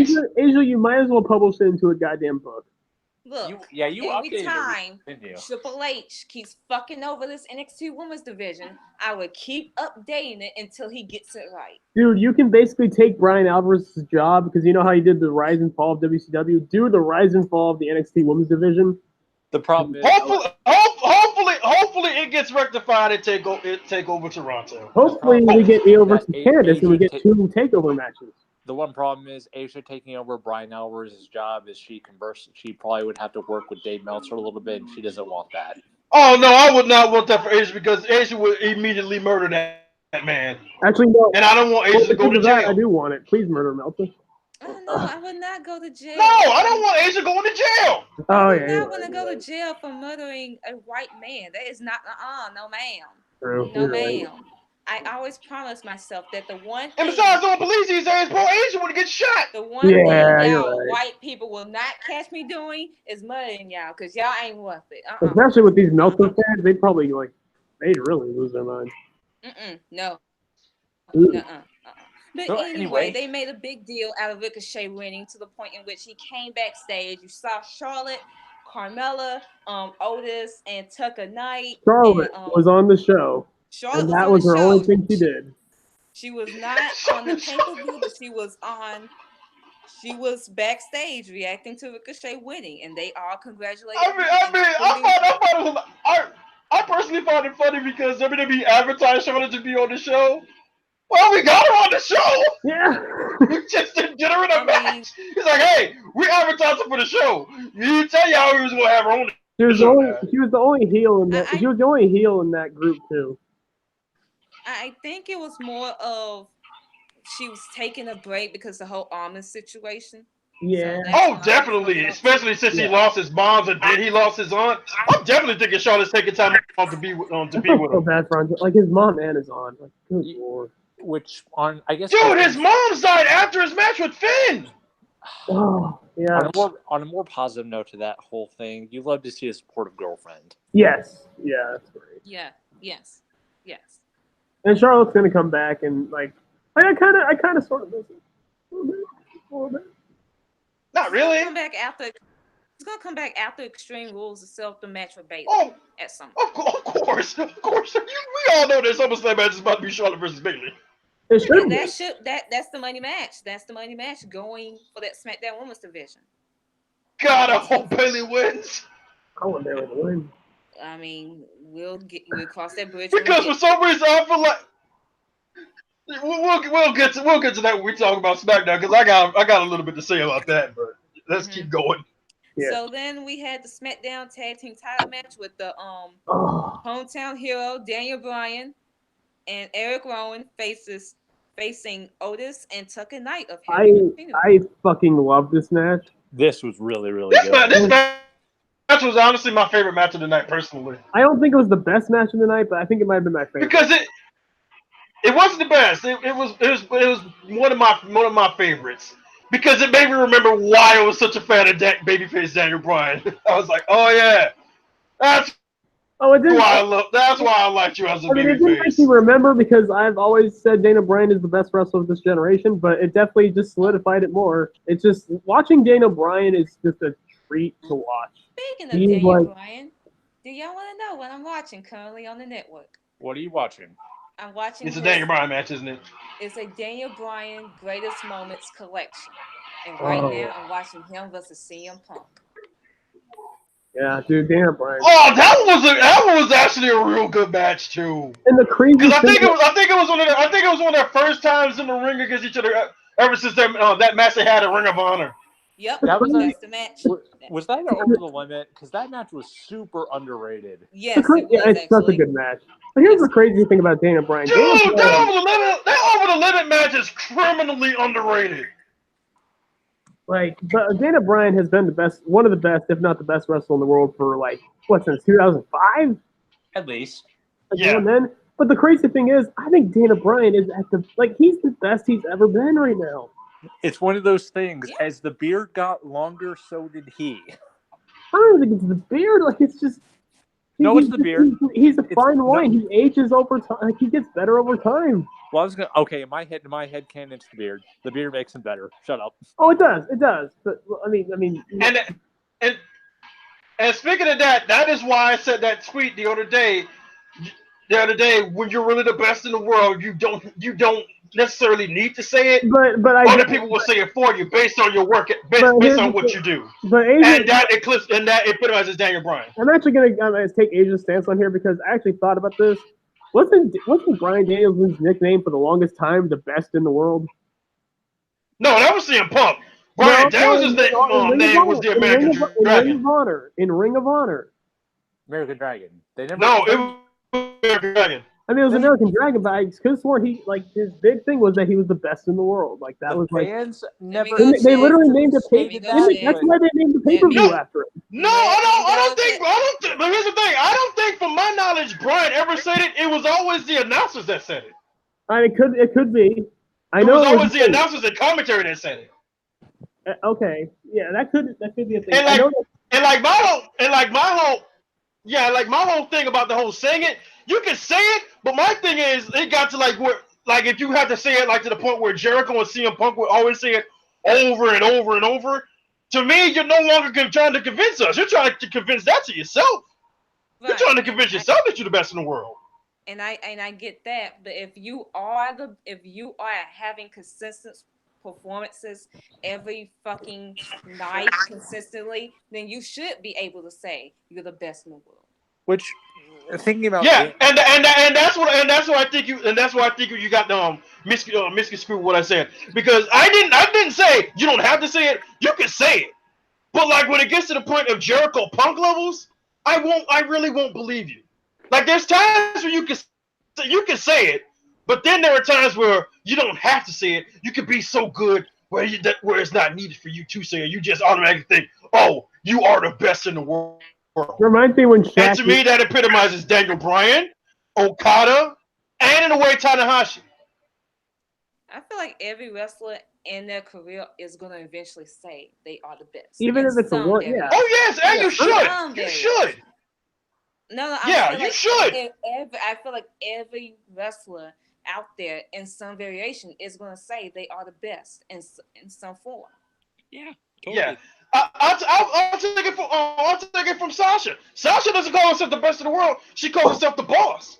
In her way, that's her phrase of saying she's the best in the world. I mean, and she proves it by carrying the entire women's division. At one point she did. Look at the state it is now. At one point she did, and everyone got on her ass for it. But is she wrong? She should. She should say it. If you are, She should, because look at the state of the women's division since she's been gone. No, she should say it because she's out here putting on the best performances out here. He's making everyone else look good. Exactly. He's making everyone else look their best. Giving everyone the best match. Daniel Bryan, he should be able to say it. If he's the best, in my opinion, he is the best male performer today. Yes. He should be. Everyone should be able to say it. He really is. At one point, like to me, it's hit. Like in the U.S. is Bryan. For me, and like to me, the best in the U.S. right now is definitely Bryan. The best in Japan, that's Okada. That's why for some reason I want Okada and Bryan to face each other. Tonight, this night, he made Heavy Machinery stars. If they see themselves as the best in the world, I don't care if they want to convince themselves or not. You should, regardless, say it. Roman Reigns, he said it a couple of years ago, and then Kenny Omega and them got on his fucking ass. You should be able to see yourself as, you shouldn't be able to say you're mid or you're basic. You should say it, period. And I mean, Kenny Omega calls himself, and people call him the best bout machine. You should be able to believe in yourself. And Kenny, I love you. And Kenny, I love you. Yeah, I agree with that. I agree with that. It was just, to me, like, the point of my tweet was, you can say it, but there are people who are so good that they don't have to. Like, you just know when you see them. You just know. Like, they know, like, the person knows they're the best in the world, but they know they don't have to say it. It's like, I don't have to say that I'm the best. I'll show you. I'll just go in that ring, pull on a match of the year candidate, and I'll look you right in the face and I'll say, hey, who's the best in the world? Well, and 9 times out of 10, you're going to tell me it's me. Because like he's so good, like his performance alone will tell you he's the best in the world. What's the difference between that and then that said wrestler is just cutting promos saying I'm better than half the roster or I'm better than my opponent? What's the difference between that and saying to me okay, here's to me my difference, and it may be a small one, but it's just mine. Repetitiveness. If they have to say it repetitively. I think it works again, like Punk and Jericho did. To me, they got so repetitive with them saying they're the best in the world. I stopped believing it. For Jericho, are you sure? For Jericho, I think it works because him as like a delusional heel, like he can be like, I am the best in the world. I am the best in the world. Like it kind of works for Jericho. The way he was saying, like, I'm the best in the world at what I honestly, do. Knowing Jericho, I think like that. Yeah. I think that level. But and the difference and like the difference, Punk would just shout it. It's like, I'm the best in the world. It's like, okay, why are you shouting it? And he was a baby. I think when it came to Punk around that time frame, it was like. But then again, like watching his matches back, he was just sloppy. He was a sloppy. He really was. Like, talking about sloppy. You want to talk about sloppy? What about that elbow drop? Man, no. We gotta talk about the moonsault. Crooked moonsault Punk. Crooked moonsault Punk, my friend. Punk did a moonsault? Oh yeah, he did all the time. He did it in his match with Joe. He did the moonsault for a bit. Then he stopped doing it. Oh yeah, in ROH. And his match with Joe, and even in one of his matches with John Cena, I believe it was Night of Champions 2012 when he wore the Yankees gear. He did the goddamn worst moonsault ever. I also love when other wrestlers will put over other wrestlers as the best in the world. Like Kaylee Ray, leading up to the first Wrestle Queendom, said Meiko Satomura wasn't the best wrestler in the world or even the best wrestler on the planet. She's just the best wrestler, full stop. And I don't think Meiko's going to go around saying she's the best ever. She just goes out there showing. No, that's the thing. To Traverse's point, other people, the commentators and other wrestlers who have faced Meiko said it. Right. I didn't know you're good. And Suzuki was saying. Meiko's one of the only female Suzuki legitimately respects. And maybe fears. Possibly. Possibly. Meiko, dude. But yeah, like I see both sides of it. Like, I mean, there's nothing wrong with saying you're the best in the world. There's nothing wrong with it, especially if you are. But Daniel Bryan, at this point, he didn't even like we just know. Yeah. And he Like you could say it like I'm fine with you saying it, but I'm just like it's just like there are guys and there are women who are so good they don't have to say it. Right. and he was so good that he made Tucker Knight and Otis Dozovic. As much as I love Otis, he made those two green talents into goddamn stars. Exactly. That And the first of fact all, that he almost pulled off and the fact that he was about to go for the suicide dive again. yeah. Well, I mean, I think he almost did that because it was like a face hometown for him. He almost wanted to kind of like play up to it. He No, did. he did it on SmackDown. He did it on SmackDown. He Oh did yeah. the job on SmackDown. Oh okay. Yeah. So like, you could tell during this match, like, because So first of all, I'm thinking maybe he's just going. That's going to be just an occasional thing. right. First of all, Otis getting booed, that just made my heart sad. That just made me I sad. knew it was coming. That's weird. It made me sad. In Washington, whoever was gonna face I Daniel Bryan know. in his hometown was gonna get booed no matter what. I know. I know No they matter didn't. what. I know they didn't Yeah, hate you're Otis. right. I know they were just. But I think even after the No match, matter what. they were kind of like cheering Otis a little bit. So it's like Otis got the Right. crowd like behind him. Just the match was great. Just Bryan is such a wizard. He's a goddamn wizard in that ring. Makes magic happen. And Unreal. then we had the SmackDown Women's Championship.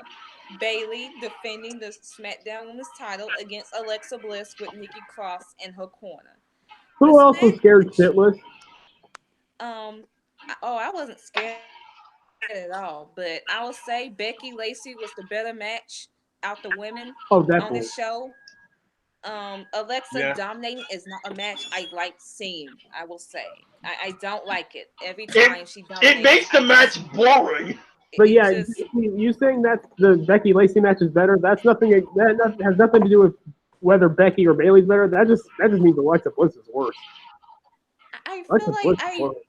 I want to watch this match to give Alexa credit and No. to see can she at least pull out a decent match for once in her career. And this match it wasn't bad, but it just Boring. dragged. It just was there. It was like her SummerSlam match against Sasha. It was just boring. Yeah, yeah, yeah. Like With Bailey, Alexa Bliss, like it's Bailey basic still got her shit. shit in. Bailey, she still did her stuff, but I just felt like Alexa was just This match was vanilla ice cream. yeah. It was fine, but doesn't really leave you with anything. Alexa wasn't horrible. She Yeah, was just exactly.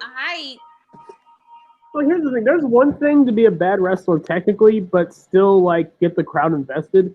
But to be a bad technical wrestler and also just bore the bricks off of people. Like Alexa didn't do anything wrong. I don't think she botched anything per se, but man, But no. which No, Jackie, she didn't botch. She didn't botch. It's just the fact. It's just the fact of her being dominant and doing constant rest holds and stuff like that made you bored. It well, bored. that's the It bored thing. me. That's the thing. What could she have botched? She didn't do anything. which She, Jackie, if anything, the only thing she improved on was getting hit and taking bumps. That's the Which is real. a big step up. Mm-hmm. which Jackie herself said it best. She said, "Being boring is another way of being bad." Damn. But yeah, it came to a point in the match where Bailey, she was doing a suicide dive. Either Alexa pushed Nikki or Nikki pushed Alexa out the way, meaning that Nikki took. I saw the replay. Alexa pushed Nikki. Like Okay, she didn't push her. She pulled Nikki into the line of fire. okay, so yeah, so Nikki she took the fall for Alexa, and then Alexa capitalized it, a code red, rolled Bailey back into the ring, was about to do Twisted Bliss. For some reason, But then Nikki got in the ring. Yeah, Nikki got back into the ring. But basically trying to like do something to Bailey that caused enough like distracting for Bailey to eventually capitalize, hit Bailey the belly, and then she retained. So Bailey got her win over Alexa Bliss. Yep. But the story is that Nikki Cross cost Alexa inadvertently. Yes. Yeah, mediocre And match. we thought maybe just maybe Bailey could maybe live. Oh, you're wrong. No. Nope. I know what you're about to say, and I get everyone is upset that it's still going to be Bailey versus Alexa going into Extreme Rules. But here's my thing: Stomping Ground was not redemption for Bailey. Was what happened. That finish was not the redemption. No, I get what you're about to say. I get what you're about to see, Asia. The real redemption is Extreme Rules because that was the site of her first. That was her site of her getting buried. Was an Extreme Rules match. Yep. Remember how the story between Alexa and Bailey going into 2017 happened. Bailey lost the title. Her first loss to Alexa on the main roster was at Payback. She lost the title. Then we got the This Is Your Life thing, and then the Kendo Stick. So if you're going to go all out with this Bailey Alexa feud, you got to go full circle. You got to take it all the way to Extreme Rules. And if you want to go there, add the stipulation of Kendo Stick on the pole. And I wanted a triple threat match, but I get what Adrian's saying. Like, perfect. Yeah, I get what. Yeah, the triple threat would be cool just to because Alexa and Bailey, like we just saw the match, but I think Nikki Cross does not want to interfere or want to take away from Alexa again from what happened. So she rather just let Alexa, because she know Alexa can beat Bailey. We know history proven Alexa can beat Bailey, and especially if it's Kendo Stick on the pole. I mean, we always saw it happen. So, Lord, I really don't want to be reminded of that. Bailey got butchered. So more than likely, what's going to happen is that Nikki Cross is going to be like, I'm going to take myself out this match, or out not be at ringside so you can take care of it, because I know that you're going to beat Bailey. I know you can do it on your own. And then that is going to eventually lead to Bailey still beating Alexa, this time clean. And then it's going to lead to Nikki Cross and Alexa Bliss having their situation. And then instead of Alexa turning on Nikki, Nikki should turn on Alexa. And here's why. Nikki Cross won the match for Alexa to get her rematch at Extreme Rules. She got her that match, right? And for Alexa to fail, for Alexa to fail, and she can't blame Nikki this time. Nikki could easily go to Alexa and be like, "Bro, I got you this, and you couldn't get the job done. It would have been better if I just had to win in there and did it, because hey, I know I can beat Bailey." And it's like, you've been manipulating me all this time. I finally got you this match, and now you fail. So I would like Nikki Cross to turn on Alexa, and Bailey, she eventually faces Charlotte at SummerSlam. It's inevitable. Yeah. Honestly, worst case scenario would be Alexa winning with the help of Nikki. But then as soon as Alexa gets the belt, she looks at Nikki's like, "Oh, I don't need you anymore. I got the belt." And then Nikki goes after Alexa, and that's the match for SummerSlam. Either way, it'll still end up being Alexa versus Nikki at SummerSlam, but it just has the added part of the SmackDown Women's Championship with it. Right. But then you have to ask, where would that leave Charlotte? Yeah, and that's what I have to say about Charlotte. Bailey is retaining, because Charlotte. And that's my thing with Charlotte. Exactly. To anyone complaining about Bailey versus Charlotte happening, we get it. Charlotte's been in the title picture a million times, but she got cast in on.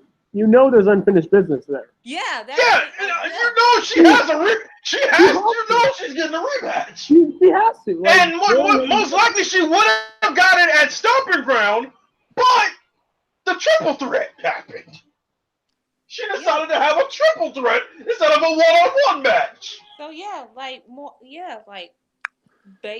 Bailey's Charlotte's gonna happen. Bailey is gonna retain Extreme Rules. Everyone's like, it should have been Liv Morgan or Ember Moon, and I understand that, but Ember Moon, she's tied with Mandy Rose and Sonya, so they're in the storyline. And we'll get to Ember Moon. We'll get to Ember Moon a little bit later. Carmella is tied to R-Truth right now. Kairi and Asuka are tied to the Iconics. Liv Morgan has not been on TV. It would be out of the blue to automatically insert her into the SmackDown Women's title match without any build, without any credibility, 2 or 3 weeks before Extreme Rules. It would be out of the blue. You gotta build her up before you just randomly insert her into a title picture. I understand it. I understand no one wants to see Bayley Alexa again because it's like a rematch. She just lost. I get it, but Alexa didn't lose clean. But they're trying to redeem Bayley for everything Alexa Bliss did to her. You gotta go all the way if you're gonna do Bayley Alexa. You have to. You know what? You know what? Go all the way with it. Go all the way with it. Let Bayley have a "This Is Your Life" segment with Alexa. I want it now. No. If we go all the way with the redemption, have Bayley do a "This Is Your Life" segment. Damn it. We can do it. I just want Bayley to go full. Bischoff, you're right for SmackDown. Bischoff, you're right for SmackDown now. No. We don't know when he's going to be doing that. We don't know if it's effective immediately. I just want Bayley to go full Sandman on. Oh yeah, you're right. It might be for when they go to. It might be for when they go to Fox. October, yeah. That's just what I want. I just want Bayley to go full. Yeah, but still, it needs to happen. It needs to happen because if you're talking going full circle, that's where it started. That's where it truly started. The downfall of Bayley really started with "This Is Your Life." We don't. That was the beginning of the downfall. But we don't need Bayley having a bad. Wait, I have a fantasy booking idea right now. So, how this happens? This is your life. It happens within a moment of bliss. We get one more moment of bliss with Alexa Bliss, and she brings in Bayley. And before Alexa even gets the question in, Bayley's like, "No, let me interrupt you. You're not running this interview. I am." And then she does all the line and eventually says, "This is your life." And just like the first ever "This Is Your Life," balloons come up from the sky. Some wacky inflatable tube men come in. And Alexa's just like, "What the fuck is going on?" And then we get... I don't know why, but I feel like it would be so hilarious if they brought in Buddy Murphy for this. Yes. Oh, no, fucking bring in Mick Foley. Oh. Just bring in Mick. No, hey man, let Mick stay at home. Let Mick stay. I'm sure Mick Foley would love to do it. Come on, man, he loves Bayley. I just realized we've been talking about Alexa Bayley for a while, and that we still have like several matches at Stomping Ground. Oh yeah, you're right. We can skip to the next two, like Roman Drew. That happened. It was actually decent. Very good match. Better than the Mania match. Definitely. Better than the Mania match, and Roman won, beat Drew. Good. And Shane. And good. Yeah, very good stuff. Kofi Kingston defending against Dolph Ziggler in a steel cage match. This match was weird because it was good. It was escape ever. This match was weird because it was good. It was really good on Kofi's end.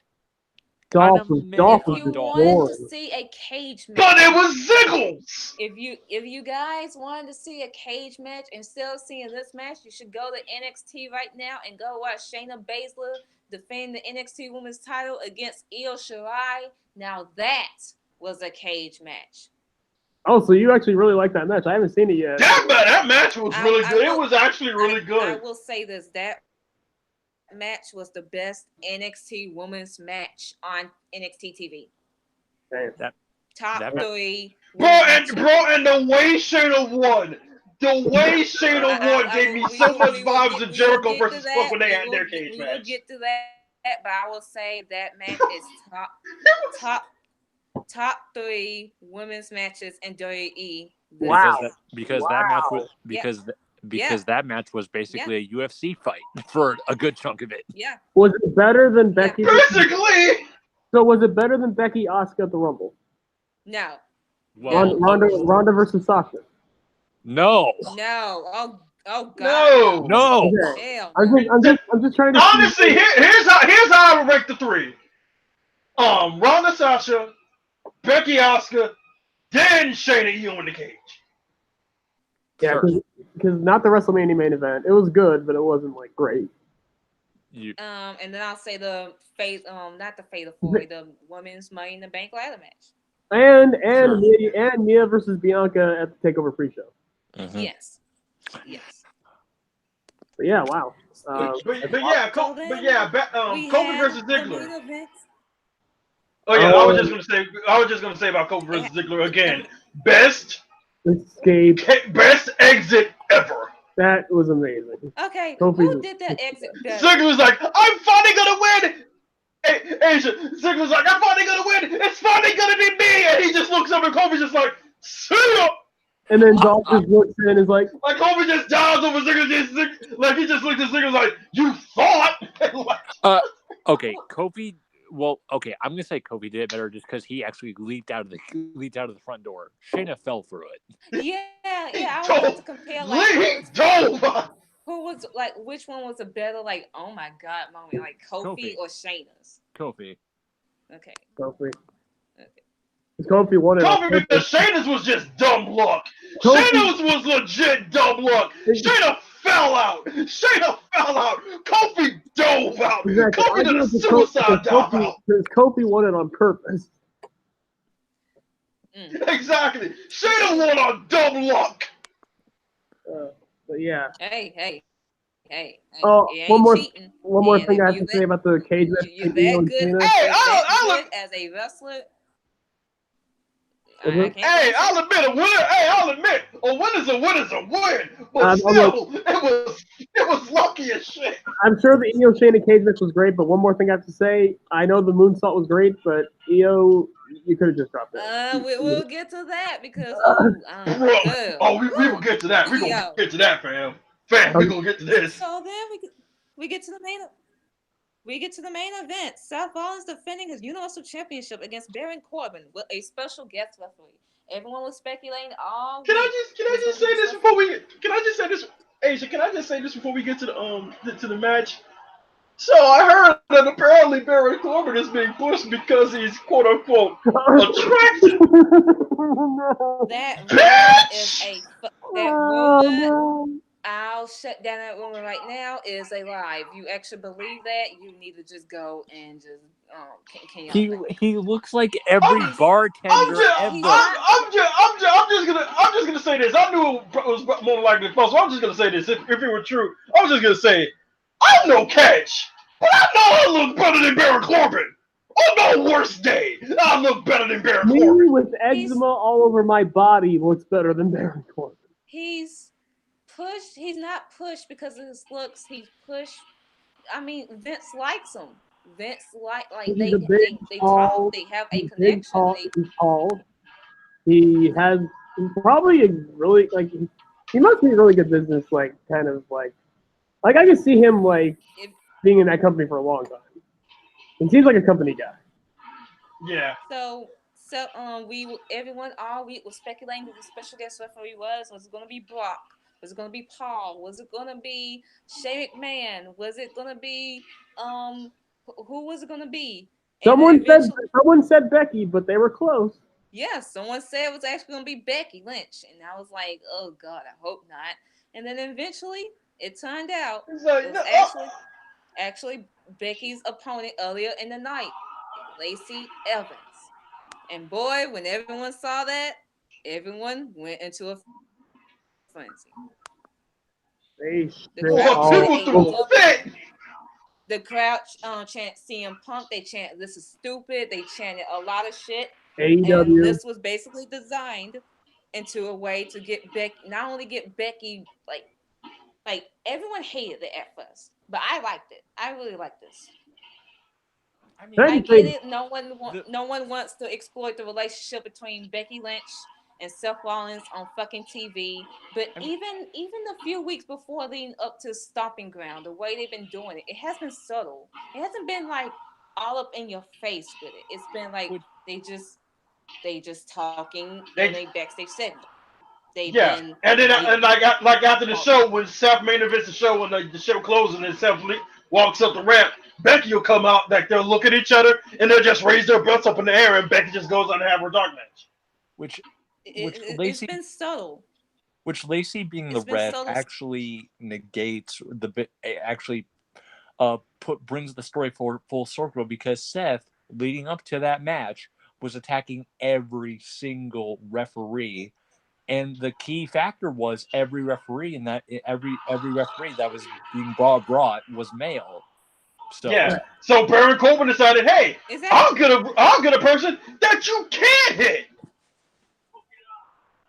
I mean, you could hit her, Which is a female. but you're gonna get a hell of a lot of bad PR if you do. Exactly.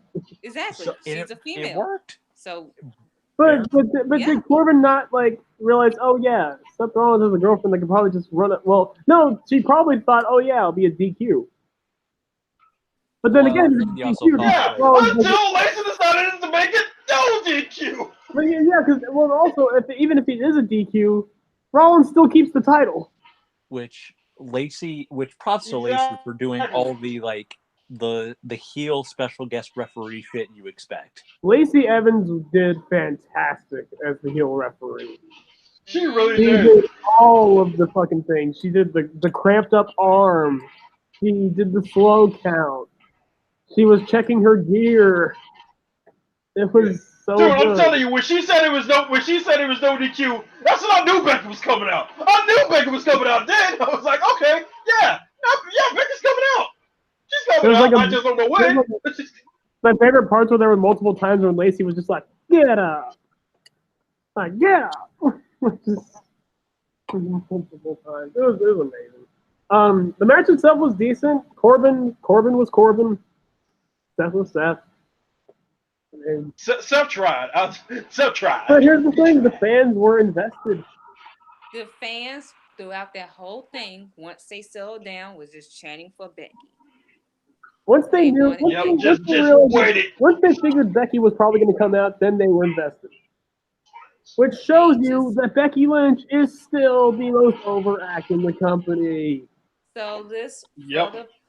this further proves that once Becky did come out, she got a great reaction and she attacked Lacey Evans. And then John Cone, who was the ref at Saudi Arabia, that Baron Corbin claims screwed him over, he came out, which was continuity.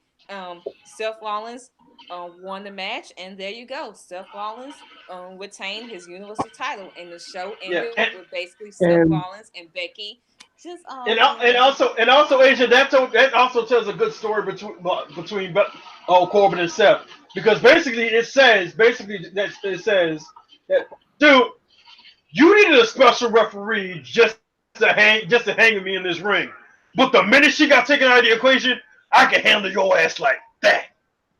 also after the match, Becky got a little bit Oh, she got up in those cheeks. Oh, she got handsy, my man. She got handsy. he was not hiding it. Like she didn't honestly. If she didn't, she probably would have gone full on grab the ass if she didn't slap it. She was very innocent with it. Like she was. But notice why when she came out. She came out after Rollins got hit in the nuts. Becky was like, "Oh hell no! You ain't gonna hit my man in the nuts. I was gonna use those tonight." Not only did Lacey hit him in the nuts, she went in. She went full Nakamura AJ in the balls.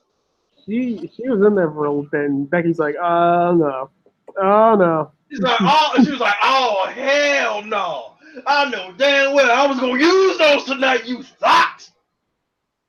I mean, Becky was probably going to use the cheats, but you know, I mean, Oh, she's gonna use it all match.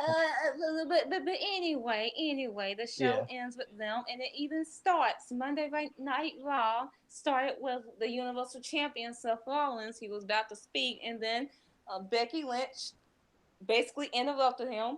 very good segue, by the way.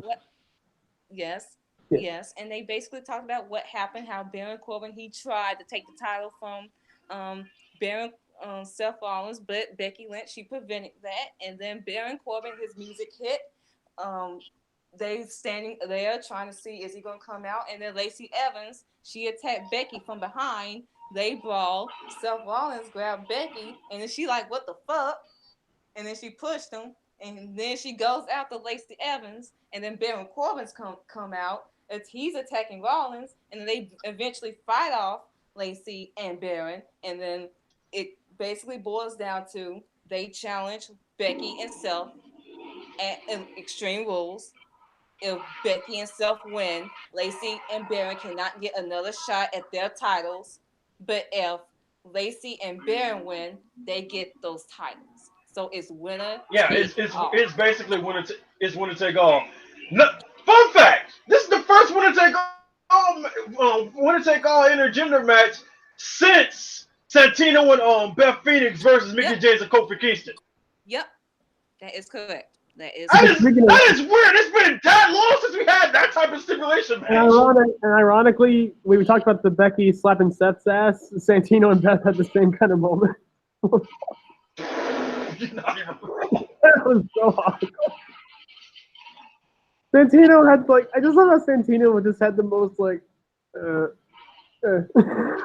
most innocent like. I didn't mean to do that. Oh, that was great. I love Santino and Beth stuff, but yeah.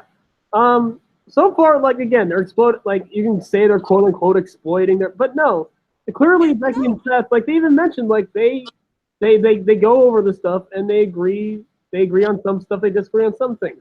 It's simple as that. It's nothing like It's simple, and you can even say like, while back in the past when WWE like exploited relationships, real life relationships on storylines and TV, that the women more particular got more shit that would make the damsel of distress basically look weak for the man to just honestly. save her. In Yep. comparison, and comparing that to now, Seth Dude, it's Rollins, just he like had to be saved by his girlfriend. when it comes to He them had to be exploiting saved by Becky relationships, Lynch. this is the best they've ever been Mhm. with it. Yeah. They've been much worse. And even then, even on commentary, while the commentary has been annoying, they've been referring to Seth as Becky Lynch's boyfriend, not the other way around. Yeah. I think It's Baron basically kind of. Becky. Well, I mean, Baron said like Becky is Seth's girlfriend, but again, that's Baron. I mean, yeah, that's the heel, but I'm just saying overall, Right. like, I mean, even with Baron, he was like, you give her your title, you go home, you get on the airplane, and you go put on the apron and go cook for the man. So still establishing that Becky is the alpha in the relationship. Still establishing that Becky is like that she is the threat overall. I That like she to is the biggest one in the story. Which I'd like to think Seth actually does do that. Uh, Real talk. I mean, we will. I wouldn't even put it past. And even then, like we still have not got them like kissing on screen. Right. We haven't had them making out. No Which we live don't need it. celebration. Nothing. Honestly, We don't need it. Yeah, and It's- honestly, I don't think we are. I don't think we are. Honestly, I think that's something they don't want to do. if anything, they'll probably get like a kiss on the cheek. Yes. Right. Right. Like yeah, some basic. So yeah, that's that. And at Extreme Rules, the main event, it will be Becky and Seth defending their titles against Lacey and Baron. And Yeah. they did establish that if Lacey and Baron lose, they do not get another fucking ring match. Exactly. They are done out here. This is their last shot. Last shot. Whatever.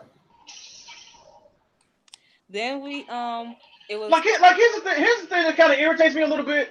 Like I got some of my mutuals DMing me saying, "Oh, I'm sick of WWE shoving Becky and such relationship down our throats." I'm just like, what? If you think that's shoving it down our throats, what the hell did you call Johnson and Nikki Bella? What do you call Edge and Lita? Who? What do you call fucking Lita and What do you call Triple H and Stephanie? No, Brandon, I'm talking about real life relationships. Okay, well, yeah. What do you call Triple H and Stephanie? Exactly. It's not that, but whatever. Yeah. Whatever. But after that, But after that, we had Alexa Bliss being confronted by Nikki Cross. She was like, I'm going to get you a rematch and all that. And then Naomi and Natalya confronted Nikki Cross. And then basically Alexa came in and it led into a match with Naomi and Alexa. Alexa won that. And then it led into a tag team match because Natalya came in. And then basically Alexa and Nikki Cross won. So you building up Alexa and Nikki, which I mean, I get everyone upset about Naomi because how she lost. Like that was very quick and all, and I hated that. I was just about again, to say that too. You're building up Alexa and Nikki Cross, so it's like, I mean, yeah. And we'll get to the same thing later with Ember Moon, but you know. Yeah. We also had Luke Gallows, Carl Anderson, losing to the Viking Raiders, which was whatever. You had Kofi Kingston. Oh man, Kofi. He's had a steel cage match. On Monday, he had 2 back-to-back matches, and then he had a 2 out of 3 falls match. And he won all of them. Kofi Kingston has been workhorse in it. This is his year, man. He has been the top male performer in this company since winning that dirty title. The best book champion. Like wow. And he's still undefeated. He's still doing his fucking shit. Like he's been the most over one since Chamber. And the Trouble in Paradise has been the most protected move this year. It's still crazy to think about. Like even to this day, he has been undefeated. Like, and people still can't take this man seriously. That's on them. That's just a you problem then. That's just a problem with you in general. What? Because he throws pancakes. Really? Yeah, he throws pancakes before he gets in the ring. But when he gets in the ring, he's all business. Okay, I don't understand. We can't take Kofi Kingston seriously, but we can take a zombie gravedigger with the ability we can take Kenny Omega seriously with how he was in New Japan and him dressing as an Aladdin. We can take he wasn't even dressed up as Aladdin yet. He dressed up as Jasmine. He dressed up as Jasmine. He dressed up as the princess. We can take DX seriously. Kurt Angle and Sirius. Bro, pro wrestling is. Kurt Angle. After he was bald, Kurt Angle didn't get serious. You're talking and about. There was a time he got rapey. You're talking about taking something serious in pro wrestling. It's pro wrestling. But it's the same thing as saying that you want Goku to be serious. That's impossible. Did y'all take Johnny Gargano seriously as NXT champion? When he was a fucking goof? Hell no. But I'm not gonna get I was counting the day to drop that book. But I'm not going to get into all of that. But then after Kofi, he beat both Kevin and Sammy. He walked up the ramp, and then Samoa Joe, who just lost the U.S. title, proceeded to get victimized. Just lost the title to Ricochet. Kofi Kingston got absolutely victimized. Basically attacked Kofi Kingston, and well, I do like this match. Why is it a thing that people were pissed that Alexa, a Raw person, challenging for Bayley's SmackDown Women's title, but yet everyone's okay with Samoa Joe, who is also a Raw person, challenging for the Dirty title, which is and that's an easy answer. Simple, plain, biased. Keep the same energy. I don't care if you like Alexa or not. You gotta keep that same energy regardless. Here's my thing with it. I'm fine with Joe getting the shot. I'm fine with Alexa getting her shot because again, we're just using her as the fodder for Charlotte. She's in between. Alexa earned her way to face Bayley at Stomping Ground. Samoa Joe, who just lost his title, is just all of a sudden challenging for the Dirty title. Again, I have no problem with it, but I'm just saying, overall, keep your fucking energy. Right. Exactly. Also on Raw. Again, let me explain. Let me explain why I'm fine with Joe winning. To me, it's basically just a respect thing. Like me going from years and years of watching Joe, it still irks me that this man has done so much to influence a lot of the heavy set wrestlers to do the type of things he does, and he hasn't won the world championship. It's kind of like Mark Henry in a way, but Mark Henry got his world title. I get that. Again, I still feel like I get that. Like Joe still has not won, and he should have won a title from AJ Styles. I get that, but again, Yeah. it's That's what I was just about to say involved that. He should have won SummerSlam. regardless of how you feel about Alexa, how you feel about Samoa Joe. Regardless, is a Raw person challenging for a SmackDown title, and y'all should have had that same energy. Also, Yeah. can I just Because say, he, Yeah, because he's honestly, I just think it's because Alexa. what was the excuse when it came to Alexa? It's a Raw person who is taking a spot from a person that's on SmackDown challenging for the SmackDown title. So Samoa Joe, if we want to keep that same energy, is taking a spot from someone that when it could have been Andrade in the spot, it could have been Mustafa in the spot. That's all I'm saying. also, small thing. Yeah. It's Yeah, small. I can only say it's not going to be Andrade in this spot yet because obviously Andrade is still grieving. He's still in the process of his grieving. Well, regardless, I'm I just don't think saying a Andrade. person on No, SmackDown could I have would. been in the spot. So, Oh no, I understand. I understand what you're saying, but I was just giving that argument for Andrade. Like, I don't think he's going to show up yet because he's still in that grieving process. So, yeah, guys. Also, a small little thing. On Raw and SmackDown. Since we haven't been getting a Firefly Funhouse segment in a little bit. The Buckers have just been showing up.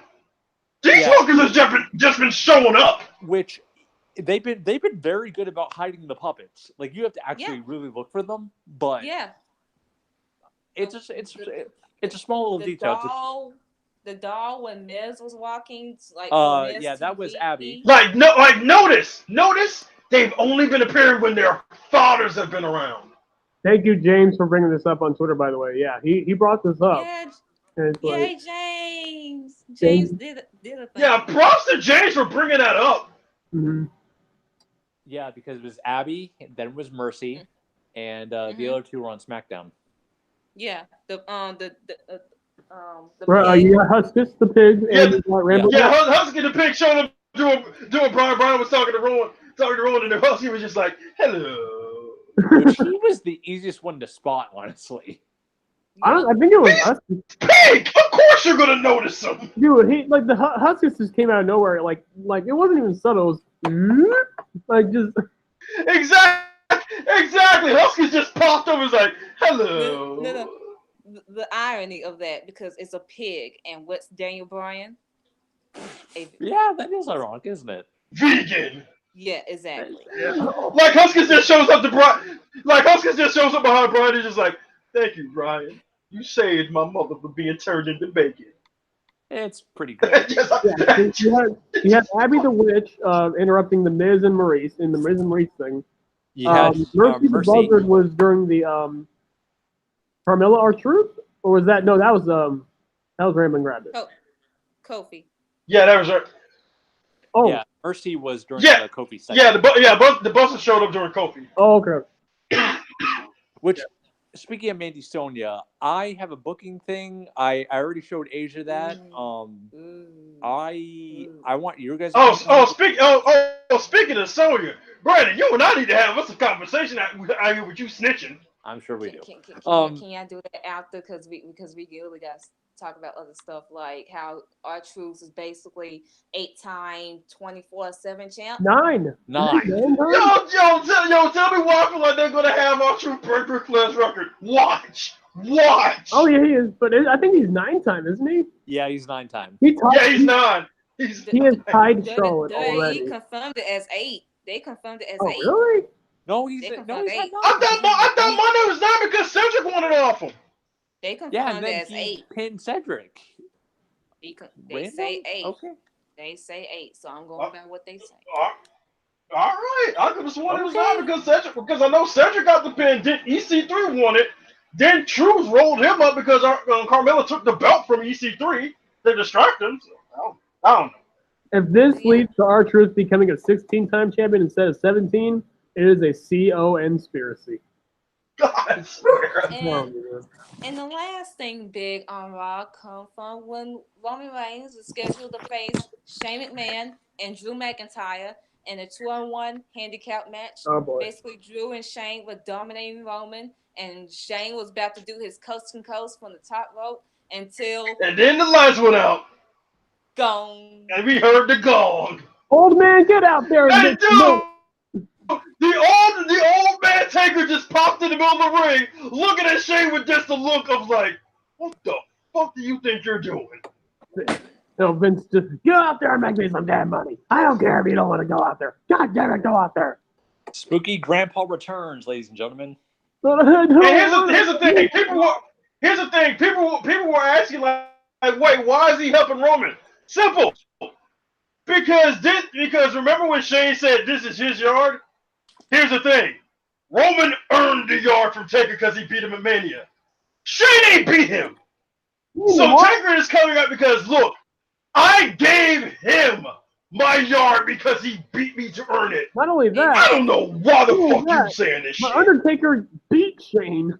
I beat you in the cell, you little idiot. In fact, he beat him at the Mania before he faced Roman. I beat you. Exactly. I beat you in the cell. The dude in the black vest beat me. Therefore, he is better. He's better than me by margin, and he's a hell of a lot better than you.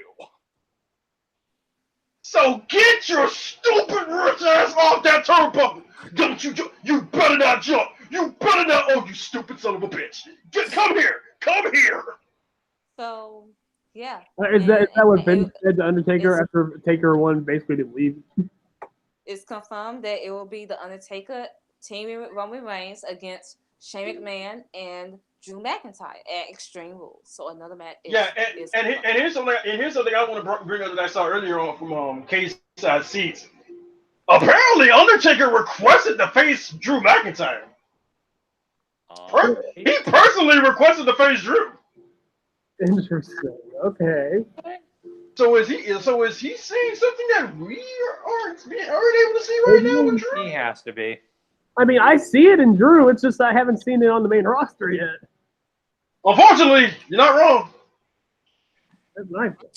But anyways, going to SmackDown, we had Shane McMahon segment. He's basically pissed off at what happened. We had Kofi Kingston. He opens the show. He wants to talk about Samoa Joe, but then Dolph Ziggler on White Entitlement is like, it should have been me. Bro, I am so...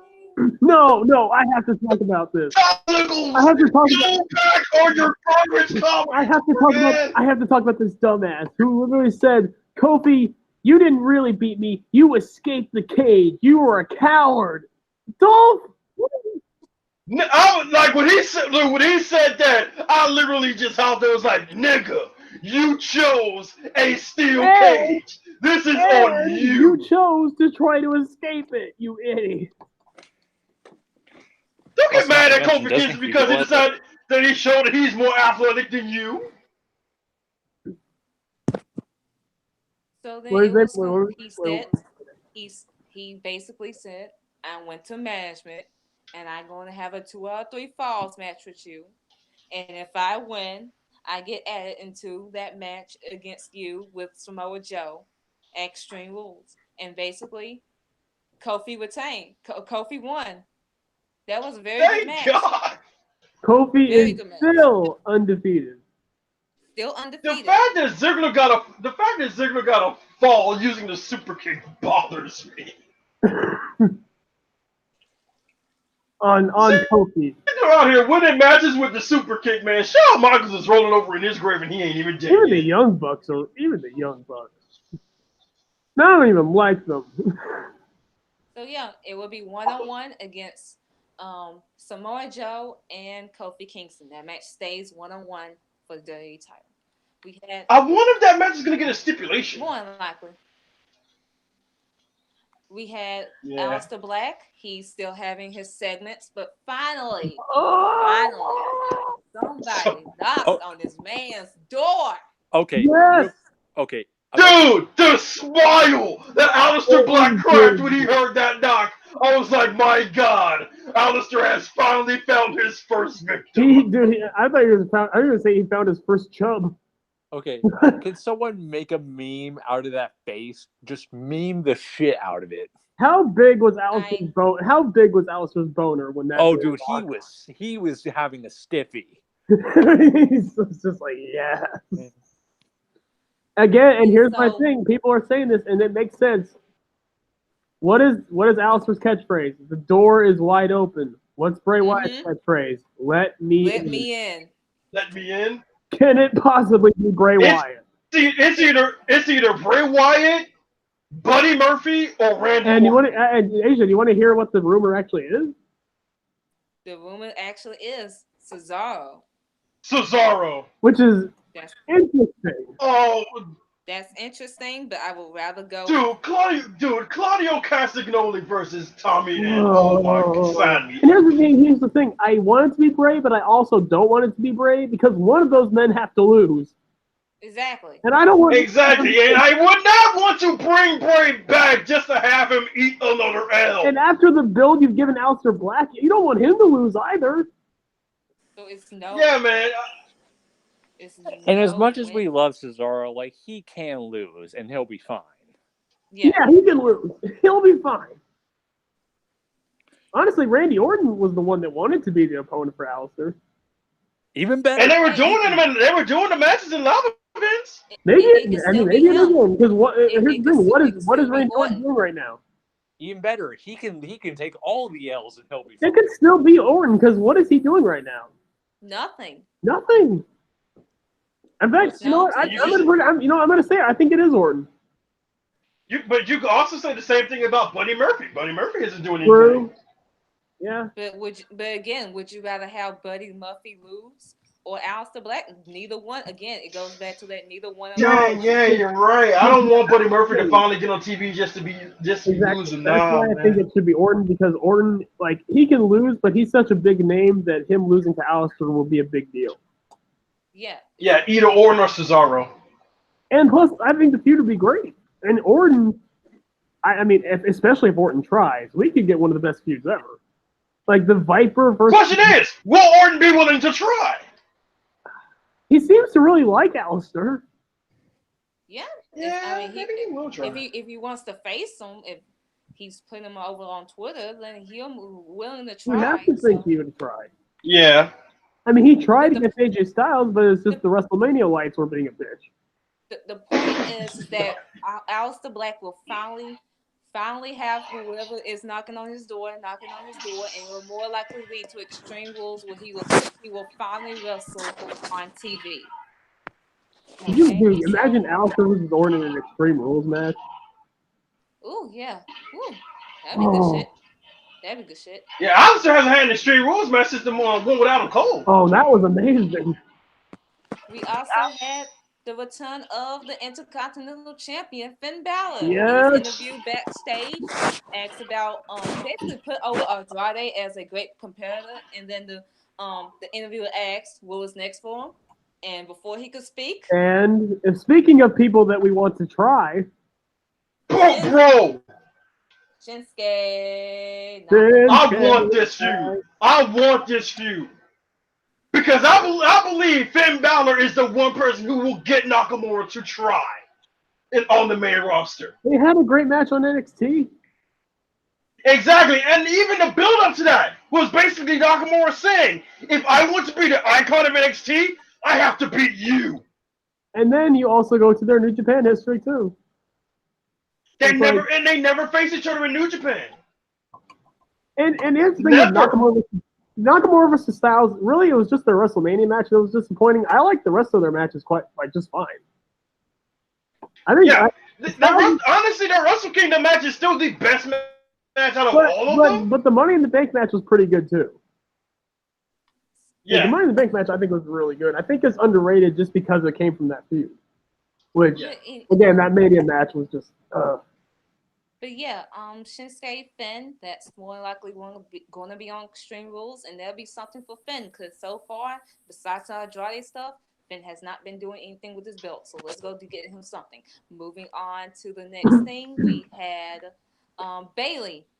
Bayley faced Nikki Cross. The stipulation was if Nikki Cross won, Alexa Bliss gets a rematch. It was a little fun match, and Nikki Cross, she capitalized on basically like a certain pinning combination, and she beat Bayley. First off, can we talk about that bump Bayley took on the floor? God dang. Yeah. She took a crazy bump. Yeah. Ooh. That'll mess up your lower lumbar. Woo! But yeah, Alexa's manipulation what? And now she is back facing Bailey at Extreme Rules. So we already talked about that. We don't need to spend too much time on it. We had The Miz versus Elias in the 2 out of 3 falls match. Good God, let's get past that because that we do not need to talk about it. We had Ember Moon facing Sonya. Bro, let's just get past the Miz Shane McMahon feud, period. We had Ember Moon facing Sonya Deville, and basically donuts are better. Sorry, do not spill anyone's donuts. Do not spill anyone's donuts. But the bigger talking point of this Man, fuck them donuts. Nope, donuts are matter. But the you can get a donut for a goddamn Sonya dollar. Deville and Mandy Rose, and you've been noticing as the last couple of weeks, Sonya Deville and Mandy Rose, the way they've been interacting, the way they've been touching each other. Okay, can I talk about this? Well, Yes, you can, babe. Yes, you okay. can. So, real quick about the match itself, though. Sonya's like, her MMA background. I don't know what her background's in, but like, you could tell, like, she was doing some like amateur wrestling and like some grappling stuff. Like, she was putting in that work. In fact, I'm gonna take 10 minutes. I'm gonna be right back. So yeah, you guys can do your thing. I'll be back in like 5. Sonya beats Ember, and then there's a small little post match with Sonya and Mandy, and Sonya kind of lightly touches Mandy's hair, kind of tucks it behind her ear a little bit. Mm-hmm. And Asia, you got my thing that I sent you, right? No, I don't. I'm so sorry. It's okay. Basically, I was thinking of like, because they've been hinting at it for a while that Sonya and there might be a potential romance angle between Sonya and Mandy. And I really noticed it last week. I really noticed it by then. I noticed it on this episode of SmackDown. Is when I really noticed it. And actually, I mean, here's the thing. I'd be fine if they did it. If only WWE would be serious about it. That's the only thing I'm afraid of. Because we know how WWE is with these type of storylines. We know how they do. We know how they do. Actually, I sent it to you on a DM on Twitter. Yeah, Asia. Okay. Basically, I would have it be like during the upcoming weeks, Sonya starts doing like small little things, like she starts like patting Mandy on the cheek or whatever, something. Starts giving her small, friendly encouragement hugs before matches. They start having like playful like banter as you would with your significant other, and it basically culminates with, because I would make Mandy the kind of oblivious one. Like, I want Sonya to be the one giving signals, and I want Mandy to kind of oblivious to it at first. And Mandy's just being so stupid that she doesn't know what's going on. And then Mandy kind of slowly starts to figure it out. Then I want Mandy to finally come to the realization that, hey, this girl really likes me. I've come to really like this girl. I finally realized I have feelings for her. They confess. Whether we get a kiss or not, I don't know. And then I personally want it to be Mandy and Sonya go face, and they challenge the Iconics for the tag titles. See, I wouldn't mind that, but here's the problem. What would that leave Kyrie and Asuka? True. Like unless you plan on splitting Kyrie and Asuka up and letting them do their own thing and have Kyrie go after the SmackDown Women's Championship. Right. I mean, I still like it. I still like the idea of it. I still like it. As long as don't get me wrong. I think it's a good idea. It's just the whole thing of where that leave Kyrie and Asuka. Right. Just split them up and have them feud. If anything, have them fail against Iconics by the Iconics cheating and slowly just strip them apart. I'm so ready for Kyrie and Asuka to go get those titles. Be on TV, man. I mean, we all are. So I didn't miss the R-Truth talk, right? No. I have a question. Okay. Looking at every feud going on right now, it's kind of a slow month for feuds. Is R-Truth versus Drake Maverick the best feud in WWE right now? Yes. Yes. Like unironically, is it the best feud right now? Mm-hmm. Yes. It's so good. Did you hear my submission? But yeah, Brandon, finish your point about Mandy and Sonya. Okay. Okay. Well, I originally had this conversation with Lee, and Lee was saying like, hey, maybe it could become a point of contention, and Mandy and Sonya could feud. The problem with that to me is I feel like that'd be too on the nose. Granted, I know predictability in wrestling can be a good thing, but I feel like this would be too on the nose. Plus, there'd be homophobic undertones to it, and I don't want that. So I think you're not even wrong. So I think it would have been better if. Go ahead. I feel like as long as Sonya has a say, because if Becky Lynch and Seth Rollins can have a say on their relationship, I feel like Sonya should be able to have a say on a gay LGBTQ storyline like this. Right. Mm-hmm. But yeah, definitely. But like to kind of bounce like my thoughts onto you guys, what do you think? Anything you guys would change from my initial idea? Or I feel like not really, honestly. Like I'm fine with it, but it's just to me, if they do this, I hope they do it right because again, we know WWE's history with this type of stuff. Yeah, and I don't want them to make it. I don't want them to do something that portrays Sonya in a bad way. If they do it respectfully and like realistically, then I'm cool with it. I feel like they would do it right, but my issue would be if Mandy does eventually turn on Sonya, and you have LG like the way it would come across is that Mandy just doesn't. Oh, it's like the homophobia, or she doesn't. Oh, you're gay, and I don't like that. I don't like you for that. So that's my thing. Which would make. But here's how you could counteract that. Just have Mandy the next week say, "Look, the reason why I turned on you has nothing to do about your preference. Right. I only did it because I was trying to use you to get to the SmackDown Women's Championship. When I realized that wasn't working, I cut ties from you.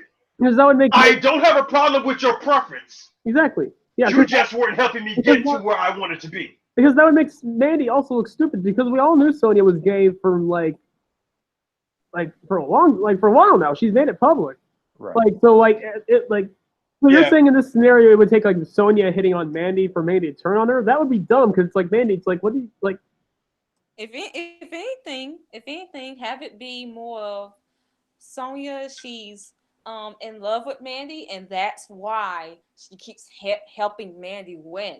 That's why she helped Mandy get a title shot against Asuka. That's why she tried to help Mandy gave her Money in the Bank shot. Now the question. That's why have that be the reason. Now the question is, and then not have Mandy turn because Sonya is gay. Have Mandy turn because she knows Sonya is in love with her, but she cares all more about the title. That could work. See, I guess it's just me. Like I guess it's just me in the way I look at it. I just wouldn't want them to feud because I feel like that would come across like a bit too. It would come across as. I want them to feud. They should feud down the line.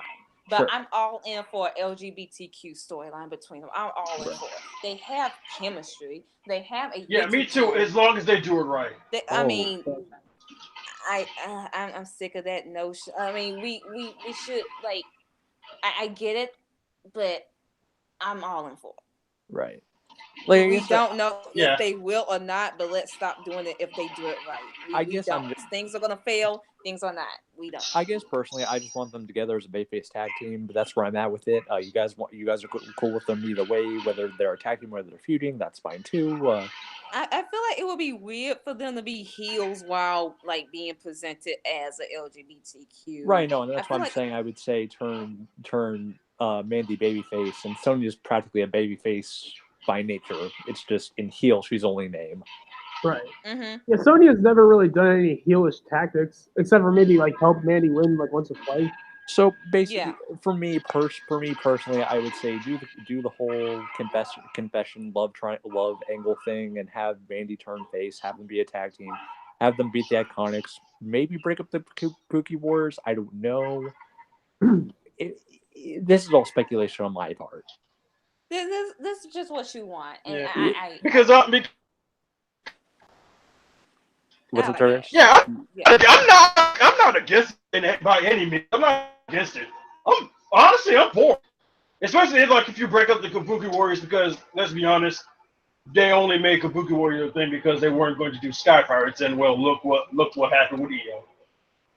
Right. They were I'm awesome. actually honestly after last night, I'm actually glad Kyrie got called up. Yeah. But yeah, that was Raw and SmackDown, really. Raw and SmackDown. And we go to NXT. Oh boy. We had Street Profits defending their NXT tag titles. They want to give us free smoke to the Forgotten Sons. Which this match was actually really solid. This was actually the best. Honestly, match. like the straight. I mean, we all know the Straight Profits are good, but the Forgotten Sons, outside Jackson, bitch ass, boring ass Riker, are pretty damn solid. Mm-hmm. They're not bad. Yeah, and the Street Profits are And they're over amazing. as I love hell. them. And Angelo Dawkins is getting really good again. Like he's getting a lot better. Do not end their Yeah, he is. Do not end their momentum just to give the belts to fucking Undisputed Era because we gotta do that stupid Undisputed Era dripping in gold bullshit. Let them have a run. I honestly don't think they are. Let them. I honestly don't think they are. I think that shit passed. That ship sailed, man. Good. It should pass. It should pass. They are That's passed. That passed when Bobby got injured. Yeah. They're charismatic. They're over. They're great in the ring. Let them have this. Let them carry that tag team division. And so the match ends in DQ when the other one interfered, and then Oni and Danny Burch came down to make the save, and then they were like, "We want a shot at these tag titles." And so down the line, we will get Street Profits versus Oni Lorcan and Danny Burch. We also had a Kushida video. Asia, can I just ask? Asia, can I just ask when we can get right there and see? Did anybody else watch 205 Live when Ari got attacked by Oni Lorcan and Oni Lorcan just like, how does it feel? How does it feel? I love Oni Lorcan. He's great. What the fuck? Oh, yeah. Oni. Yes. We also had a Kushida video package, and up until this point, I did not care for Kushida, but they finally did, do video packages like this, and I will be able to care about these people. Video packages are fun. Tell me why I should care. Tell me why who this person is. And at least I somewhat now give a fuck about Kushida. Also, will I watch his match next time? Probably not, but at least I got somewhat of who he is. Also, in NXT. In retrospect, he pulls off the fedora really well. Yeah, he does.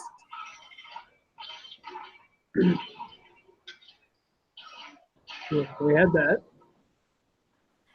We also had Jacqueline Wild versus Angel Garza from the NXT Breakout Tournament. Oh boy, talk about Angel Garza. Garza was the star of. He is the star. Like, I was getting full on Eddie Chavo vibes from him hard. Yeah. Oh good. I rooted for both of them mainly because I've seen Garza do his thing in AAA and stuff like that, and I've seen Joaquin do his thing at TNA, and he especially has our respect for the rest. He has my undying respect because he had a tryout last year, but I think either last year or a couple years ago. But while he was training for that tryout, he ended up getting a leg injury that damn near killed him. That damn near cost him his life. Jeez, so that was crazy. Wow. Yeah, it was that bad. Well, yeah. Damn. Tough motherfucker. Yeah. I think the injury it got infected or something Oh. and he had to go to the hospital. Oh. Shit got serious. He tell he wants it, man. Yeah, that's unfortunate. That's really unfortunate. But Gaza won, and he will advance into the semifinals or the finals of the breakout tournament. Oh, yeah, semifinals. Semifinals. So then we had Adam Cole break out the NXT Championship Tour. He basically called Gargano broke. He couldn't do all these things that NXT Hey, Championship. can I bring up the irony in this? On Mm. this is the week where we get Adam Cole calling someone broke. Mm. Oh, oh my god! Mm. Oh man, I cannot believe he got. Mm. Is Adam Cole broke now, Oh or man, that was hilarious. No, I mean you not broke if you out here flying planes, sipping champagne, going everywhere as NXT champion. Because he's the draw. That's Man, the Adam thing. Cole. And Gargano and storyline wasn't the draw. See, you see, that's the wasn't. point. So you know what? In my headcanon, this is the second time he's brought up something that happened on Twitter in a real promo. Ooh, Cole? The second yep. time. Dude. Basically, Adam Cole out here living like Ric Flair. Yes. As he should. That's how a As he championship. should. That's how a champion should live. I mean, he's not the only one living like that. And then we got the NXT Women's Title match in a steel cage. Io Shirai. Wait, we forgot about the Keith Lee squash match. Yes. Okay, yeah, that happened. the dude Yeah, came out in like a trash bag He did. What was he wearing? with the one Keith nipple Lee- hanging out. It was What is that You to could say? go for Rosie. Like What is that to say? Keith Lee squashed him. he beat a trash. Hit him with the pow. He hit him with the pound so hard, man. He rebounded off the rope. And dude, he looks like a trash can. I didn't even notice that. he had the one nipple hanging out. It was a lot. Oh my god. We got main event. Yeah, main event. The first ever steel cage match for the women NXT Women's Title match. Io Shirai getting a rematch for some reason, despite the fact that she lost at Takeover clean against the reigning, defending, NXT Undisputed. Women's Title champion Shayna Shayna Baszler. Lesnar. Shayna Baszler, Shayna who is, Lesnar. by the way, up until this point, she has had 7 matches this year on NXT TV, including takeovers. 7 matches. Meanwhile, Bianca Belair has had 11 matches. Wait, no, 14. She has had 14 matches. And Mia Yim's had like 11 matches, hasn't she? No, Mia Yim has 7. Mia and Shayna share 7. Really? Bianca has 14. Io has 10. So that lets you know how does Bianca Belair have more matches than the current NXT Women's Champion? That says a lot. I can't even answer that one. That says a lot. So It was Mia Yim. It's more like they just started pushing her, so that's why she's only at 7.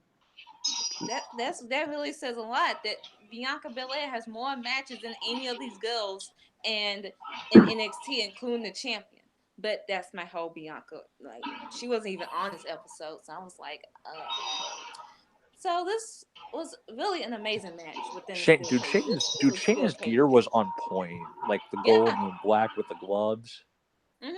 First time she's ever worn MMA gloves, by the way. Hey Asia, how was Io's gear? Yeah. Shut the fuck up. I feel like this is Io's first. It's gonna change next week. I feel like this is Io's is. first big match in her career since coming to WWE. I feel like her Mae Young Classic matches were good, fine. I feel like the takeover matches she was having was like we saw the same stuff. She's good, but it's just okay. But I feel like Io hasn't had that breakout moment in the ring that she needed until now. And she finally had that in the steel cage match. It was really good stuff from both of them. Like Shayna, she was on point. Like she was finally not being repetitive. I mean, she opens this match with strikes. Yeah. Like it was physical. It was a physical fucking match. Like I said, this match was basically a UFC fight for a majority of it. Although it wasn't the most brutal part of the whole thing, because oh my god. And then we eventually get to where the ponies, they try to interfere. One of them try to They stay getting involved. Oh God, you do. It's a title. It's a Shayna title defense. You know they're gonna get involved, no matter what. No matter what. So then Candace, she climbs up there, tries to take out one of them. She does a crossbody from the steel cage, taking out one of them, and then okay, I get everyone saying that what happened with the finish. But EO, you were up there You for about idiot. a minute on top of the cage. You had it. You were up there for what were you doing? You were practically going to sleep. Candace took care of the other one, and Shayna was down at one point, and you still were up there when you could have just dropped down. But what did you do? Like the dumb face you were at Takeover 25. You just stood. You were just standing there, and then you did a moonsault when you could have just jumped down. I will say this though, Jeff Hardy has done the exact same thing probably like 3 or 4 times in his career. True. Yes, and I But said, Jeff Hardy's only done that. Jeff Hardy's only really done that once, and that was against Umaga, and he couldn't get out because Randy Orton was down there at the bottom. No. Survivor Series against the Dudleys. yeah, Oh, and shit. that's why Matt Hardy turned on him. Oh yeah, isn't that the reason? That was the Oh reason. shit! I forgot about that. Yeah, because he's That like, was the no, reason. he's on the table. I'm gonna do a swanton, and he swantoned himself through a table. He was like, "Come down. We have the match. All you gotta do is come down." But Jeff just did a swanton. But Jeff's like, no, I want to be a spot monkey. Like the It's spot. like, no, you idiot. The spot was cool and all for EO, but again, like you had the match won, and no wonder you fucking lost. Yeah. The spot was great. But it was unnecessary. It Like cost EO you a championship. EO again, being a dumb face that she is, you screwed yourself at Takeover 25, and then you screwed yourself here when you could have just jumped. Well, here's the thing. It was a dumb face. And she decided to take it out on Candace, the one person who came out there to help her. Here's the thing. EO being a dumb face. That's the last time we're gonna see that, I guess. Thank God, because Shayna retained due to basically Shayna. She had EO and like a submission within the ropes. With the door is open. Yeah, she had to carry Fuda. Like she had to carry Fuda with EO was like right in the middle of the ropes, like right between the ropes. EO is slamming her face into the door, and then Shayna just falls out, and that's how Shayna retained. That was a clever finish. It's the Steve Austin. Literally by dumb luck. It's the Steve Austin Vince McMahon. You can call it dumb luck, but the point is, EO did not get screwed. She lost clean yet again. I agree. She lost clean, but man, that was lucky because literally Shayna's unconscious. Shayna literally got knocked unconscious. Shayna just happened to fall forward.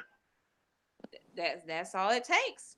That's all it takes. It's the same Valentine's Day. Either way, a win is a win is a win. Yeah. And so what happened after that? EO, she's shocked at what happened, and she attacks Candace and basically the suplex on the chair. Out of her. Dude, I dead ass thought she was gonna do a brainbuster. The chair didn't even collapse. Like Candace's back, got crushed by the chair. It was. And while she was speaking angrily in Japanese, she said that I did not need you. Why the fuck did you cut? Basically, she blamed it all on Candace, saying I did not ask you for you to come out here and help me. Question though, yo. Would you have been mad if Candace didn't show up? Heel EO is here. And maybe I would actually give a fuck about her, because at this point I was like, EO is mid. And EO's a dumbass. Character-wise. No, not even that. Just EO, she's a great wrestler. She's fast. She has the moonsault, everything. But at this point, if you don't have a character, if you don't have emotional investment, again, I'm just not gonna care for you. And you basically compared her to Ricochet. I mean, yeah, pretty much. But I don't know how I can still get into Ricochet at this point. Because he's so good at everything.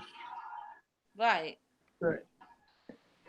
Basically, EO's character at this point was just oh, she hits a moonsault. I'm like, a move is not a.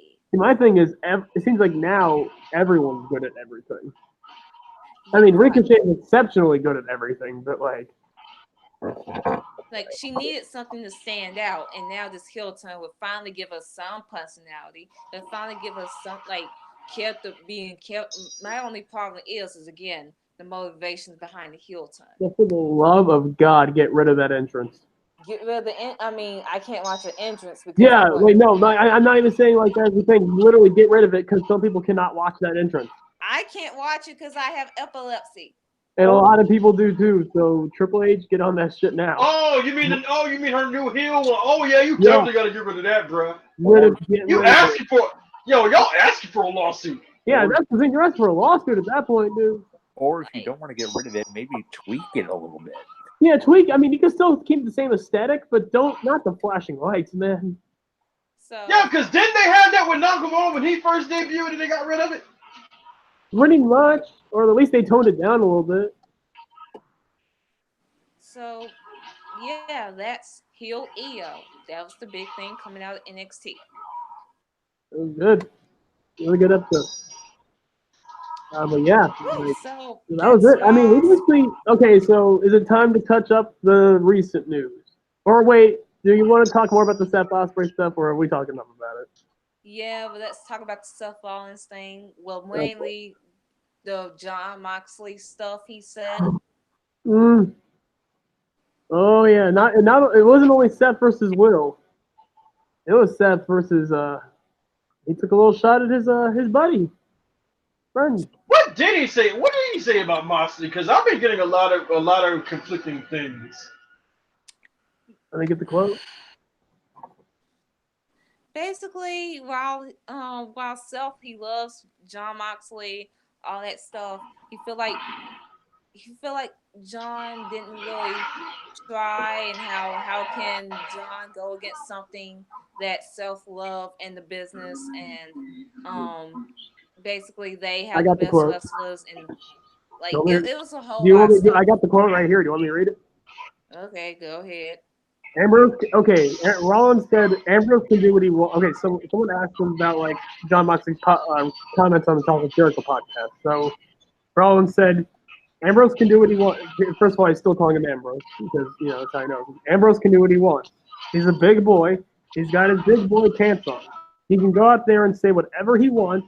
But the bottom line is not everyone's equipped to handle the rigors of WWE and the schedule and how it affects you mentally and emotionally. And Ambrose gave everything he had to the company for the entire time he was there. He put his heart and soul into the travel, into the schedule, into the injuries, into the work in the ring, and all that stuff. But at the end of the day, he took his ball and he went home. Or he went elsewhere at least. And I think it's a little presumptuous of him to get on a podcast and talk down about the company that gave him such an opportunity. End quote. I'm just gonna say See, this came off as super pretentious from Seth. this It did. like It is. this was so wrong. Like So Seth, wrong on so many levels. I again, you should be able to defend the company that you work for and that you so love. But there were with Ambrose, what John Moxley said on that interview a couple weeks ago was mainly about creative issues. He was talking about the toxic environments. Just like self, while you might not go through it, you're not going through what John Moxley went through, because you are so valued and so high on the company. You have the title, you have everything, you're privileged. It's easy for you to say it, not wrong. It is easy for him to say it. Yeah, it literally sounds like Rollins is like, oh, since it didn't happen to me, that doesn't happen because it didn't happen to me.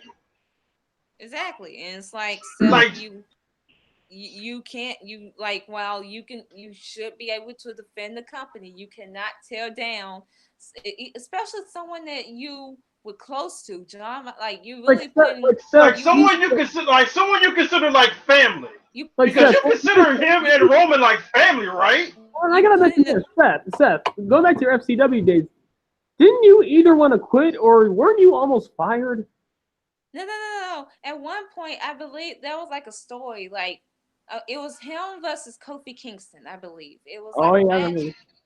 It was like I forgot what was the details of it, but basically Seth wanted to not do what Vince told him to do, and then eventually Seth he was about to quit or he was about to walk out, and then it was something along those lines. So basically, Seth, you have no room to talk about how John Moxley feels and why he left, and basically saying he took his ball and went home or went somewhere else. Because it's not about you valuing the company and praising it. It's about his happiness and him giving him doing whatever he wants and being valued and being having the creative freedom, and he did not have that creative freedom while in the company that you love. yeah, and especially with Seth and FCW, dude, you have no room to talk. Like there was rumors of him being like extremely disgruntled, especially when going against fucking Terry Taylor. Mm-hmm. Like, those two were in like a beef time. So it's like, come on, man. Like I'm not gonna attack you for standing up for the company. Hey, like you're the champion, man. That's what you gotta do, and you should. Yeah, I get defending the company, but okay, but yeah, but you can't really go while doing that. Right. Yeah. Yep. Now the Seth Will Ospreay thing, that's another story. Okay, Seth Will Ospreay. Okay, I'll let Seth you have this Rollins. one, Asia. All it started from when Seth Rollins earlier in the day, he tweet not basically the day of Stomping Ground. He tweeted best we're the best pro wrestling On the planet. here on the planet. Period. And then Will Ospreay jumped in, and I'm it alive. was like Defending his company. That's all he said. That's all he said. Then Will Ospreay wanted to jump in, and then Tom. Yeah, basically, Seth's tweet was, yeah, no one alive can do what I do and do it better than me. And Will Ospreay said, "I'm alive." Basically, Seth's whole was, "I you to find someone alive who can do what I can do." Will just is like, "Well, I'm alive." And then Seth responded, "Well, we have a better version of you and the new United States champion, Ricochet." Honestly, I think if Seth just stopped it there, I think Seth would have won the whole thing. I mean, what Seth said after, and then Ricochet fired back, and then Seth was like, I'm what Ricochet said was like, I had more matches than you in 2019, which you can't even say that because Seth's storyline was injured. Okay, number one. So you can't even compare. Wait, are these counting live shows for WWE? I don't know, but he's just basically he's saying he's saying I had more matches than you in 2019, and then Seth fired back. Well, if we talk about numbers, we should talk about what's in our bank accounts, and basically saying who's more of a draw, who has more net worth, and Seth won. After that, Seth won in my opinion, because not only is Seth a good wrestler, he's a good wrestler getting paid good money. You win. I'm sorry. Y'all might be like, oh, Seth is a piece of shit for bringing in money, bringing in the new bringing up all that stuff. But I'm like, well, he has a point. He's a good. It's one thing being a good wrestler and you being paid a fucking pizza and a biscuit and crumpets and all that shit. It's another thing you being a good wrestler and you being paid millions of thousands of fucking dollars. But here's the thing: I don't think Will Ospreay's being paid a pizza and a fucking $25. I mean, but he's out here scamming folks. Oh yeah. See, that's where Will Ospreay loses. That's where Will loses. Broke that you got scam fans out here because you can't buy your mama a fucking house and you got this whole GoFundMe, and then you get $200,000 worth of fan money, and then that all of a sudden disappear, and then you don't even buy your mama a house. So it's we gotta put you in the question, like, dude, what did you do with that money? Yes, I should bring up you being a broke bitch. If that's how I mean, I should bring it up and I should clown you for it. If you guys start kickstarting and then scam people over And it. this and Asia, this is without even bringing up the worst of Will Ospreay. Don't give me. Yeah, because let's not forget. Don't get me started on no, Sadie no, no, Gibbs. no, no, Don't get me no. Let started me on Sadie speak. Gibbs. Let me speak. He had that one tweet when he said he was speaking about sexual assault. He said, "Think it's disgusting if people can use social media to accuse people of sexual assault. More than a handful of you people know the real you. Try to using your position to isolate and like, dude, shut the fuck up. People should use social media to speak on sexual assault issues. Sit the fuck down." And then don't even get Yeah, me started about what he said about the N word. yeah, He said, like what Will said let, about the let me finish.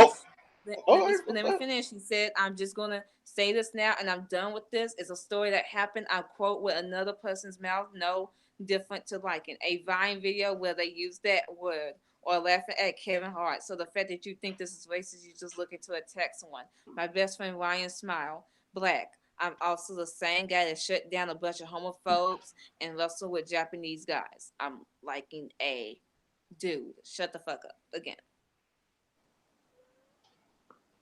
And And then then, he how he says Will Ospreay are having good matches in front of 300 people. yeah, about virgins. Yep. His views on locker room leaders, aka the Sadie Guilt situation. Yeah, can we talk about that? Go We ahead. need it. We need to talk about that one. And I'll actually, do you want me to start? Because I know me and Jarveris know most about this. I actually told Asia Well, about this. just do a quick summary of the situation. So basically, Will Ospreay was goddamn jealous of Sadie Gibbs for being a better high flyer than he was. Let's be real. Sadie Gibbs is probably the best. She is the best female high flyer in the game. One of the best high flyers in the game. Period. An amazing wrestler.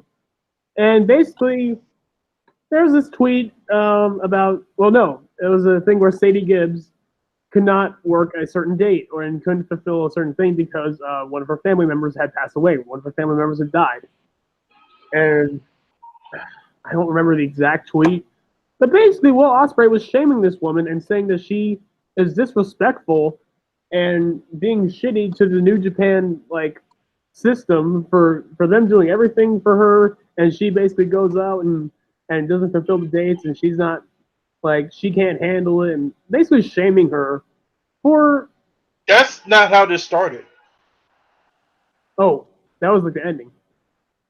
Yeah, this all started when there was a gift going around of Sadie Gibbs doing the course to Well, Sasuke special, no, that's the thing. and Will. No, that's how I started. I started with Will Ospreay was basically jealous. That's what I'm saying. That's how this started. Will Ospreay getting butthurt at the fact that Sadie Gibbs could do a better Sasuke special than he ever Exactly, could. yeah. That's what I said. Ospreay's jealous of her. Simple as that. And the thing is, he started doing the same thing that Western Joshi fans be doing with Joshi promotions, with the people who always be like, oh, New Japan should have a women's division, even though all the Joshi promotions have come out and said we're fine being a Joshi promotion. Stardom literally tweeted that on Christmas last year. Yep. But that's basically what Will was doing, and Sadie gets called him on it and dragged him to filth for it. And ever since then, Will Ospreay has had this hard on to get her basically blacklisted from all of Japan. It's fucking disgusting. And he has a good way of doing it because his girlfriend is Bea Priestley, aka the Red Belt Champion of Stardom. Mm. So yeah, Will Ospreay is a piece of shit. He is a good wrestler. Great wrestler. Phenomenal wrestler, but he is a piece of shit. He is. He is. A lot of people will tell me, how can you be a fan of Will Ospreay with all the stuff he's done? I'm like, dude, I separate the person from the wrestler. Like, honestly, 2019 has been Will Ospreay's personal best year. he has had some of the best matches in his entire career. Some of the best matches of the year. Yeah, and as he's going to be in G1 this year in the same block with freaking Kenta. Oh, Is he? I think so. Either way, For me, Oh, It's shit, he incredible is. wrestling year, but I cannot fully. I can't. I don't care for the dude, but he's trash, and it's to the point in which now, have you seen the shirt he posted on his social media? Oh, I saw that shirt. When I saw that shirt, I immediately was like, really? You fucking ham. It really proves that he is broke, huh? I told you. He needs Oh. that money. See, It was see guys. Wow. So wait, question. Who bought that flat screen that's in his house? Him or B? It must be Bia. Must be Bia. Oh, Or he bro, must be spending his, or if anything, he must be spending his money recklessly, like Leo Rush. Probably. But either way, Will, you should be thanking yourself with all this clout and all this attention you're getting, because you gotta copy his shit. You gotta be on interviews now. You were on the Wrestling Observer. You were on. You're gonna be on. I mean, it's that right there, mate, is what caused Will to lose his entire battle. No matter what points Will makes now, we always gonna hit him with like, bro, you went on Meltzer to talk about this. Yeah, when you go to Meltzer, the ultimate L. You can't come back from that. You can't. No. We might as well just get to Meltzer. Let's talk about Meltzer. Let's talk about this piece of shit. Okay. Like I'm telling you, if you go on Meltzer, that's the wrestling equivalent of being down 0-3 in the series. Ladies and gentlemen, here comes another edition of Shit Meltzer Says. Go ahead, Asia. Guys, you guys remember the whole Dave Meltzer comments about Peyton Royce late last year, right? Unfortunately, we do. When Meltzer was talking about her breast implants? Yep. Yes, when he was commenting about her body and saying how her body is the reason why she is shit in the ring compared to her NXT days. Oh, so this fucking Goomba.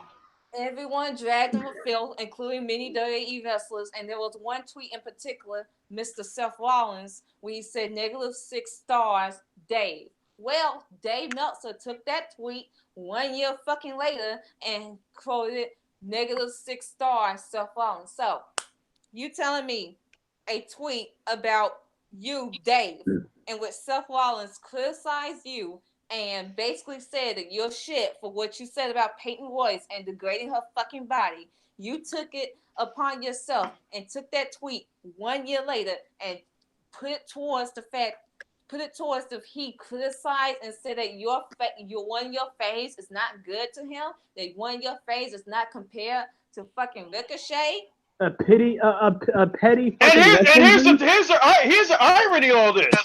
Ricochet is better than Will Ospreay.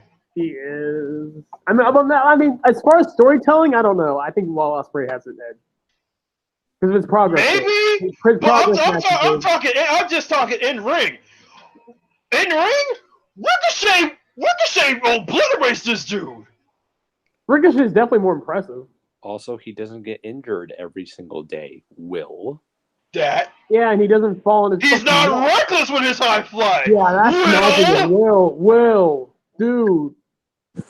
If we get on Ibushi about this shit, we are doubling down on you, bruh. Stop falling on your fucking neck, man.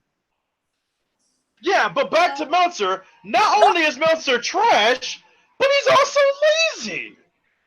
That also means that his apology to Peyton Royce that he gave was pretty much shit. I mean, we've been new, but he further confirmed it. He took a tweet. We've been new that apology was trash. We've been new. This guy took a tweet that had to do with shaming a woman's body and correlated it to someone saying that your fave is not as good as me. Are you kidding me? Are you that much of a piece of shit? Yes. It's Dave. Of course he is. Then again, he compared the term mark to the N-word, so I'm not surprised at this fucking thing. Yep. Wow, I actually forgot he did that. He did do that. I forgot he did that. And Roman Reigns leukemia. Oh yeah, he was in the main people that said Roman Reigns leukemia was fake. No. He had the balls when Nia Jax calls you out on your bull. I was just about to bring that up because he has the balls to tweet what he did to Seth Rollins, but he did not. He was all the way fucking silent when Nia when Nia Jax dragged his ass on fucking Twitter after what he said about Roman's leukemia, he's still silent. Still silent on fucking Nia. He didn't say a word. And as much as we bag on Nia, I applauded Nia for taking up for her cousin. No, let me say this. Dave Meltzer, when you look at his stuff, is the ultimate internet troll / studio gangster because he'll talk a big game, but once someone finally calls him out on it, he backtracks immediately. Or he just stays silent because he's a coward. Dave Meltzer's a coward. He's trash. That's all it boils down to. Because you said, bitch, shut the fuck up. We all know the best wrestler right now, male wrestler across the fucking globe, that's Daniel Bryan. Exactly. Or Okada or Tanahashi. Honestly, I would give the edge to Bryan. It would be to me right now. It's Bryan, Okada, Tanahashi, Becky Lynch, Shingo. Even Omega, I'll take Omega versus Ospreay. Dude, honestly, Ospreay isn't even in my top 10. He barely makes my top 20. In New Japan or just period? Period. Right. I don't even think he makes my top 10 and maybe top 10 in New Japan, maybe? Just trash. Just again, I will admit that Ospreay has been having a great year this year. He's incredible. He's an amazing wrestler. I'll take Andrade over him. Yeah. Just trash. Dave, you're trash. Will, you're trash. Self, you're problematic. Well, not problematic, but more so dumb. You can make a point of Will. You got little scramble brains with the whole John Moxley situation.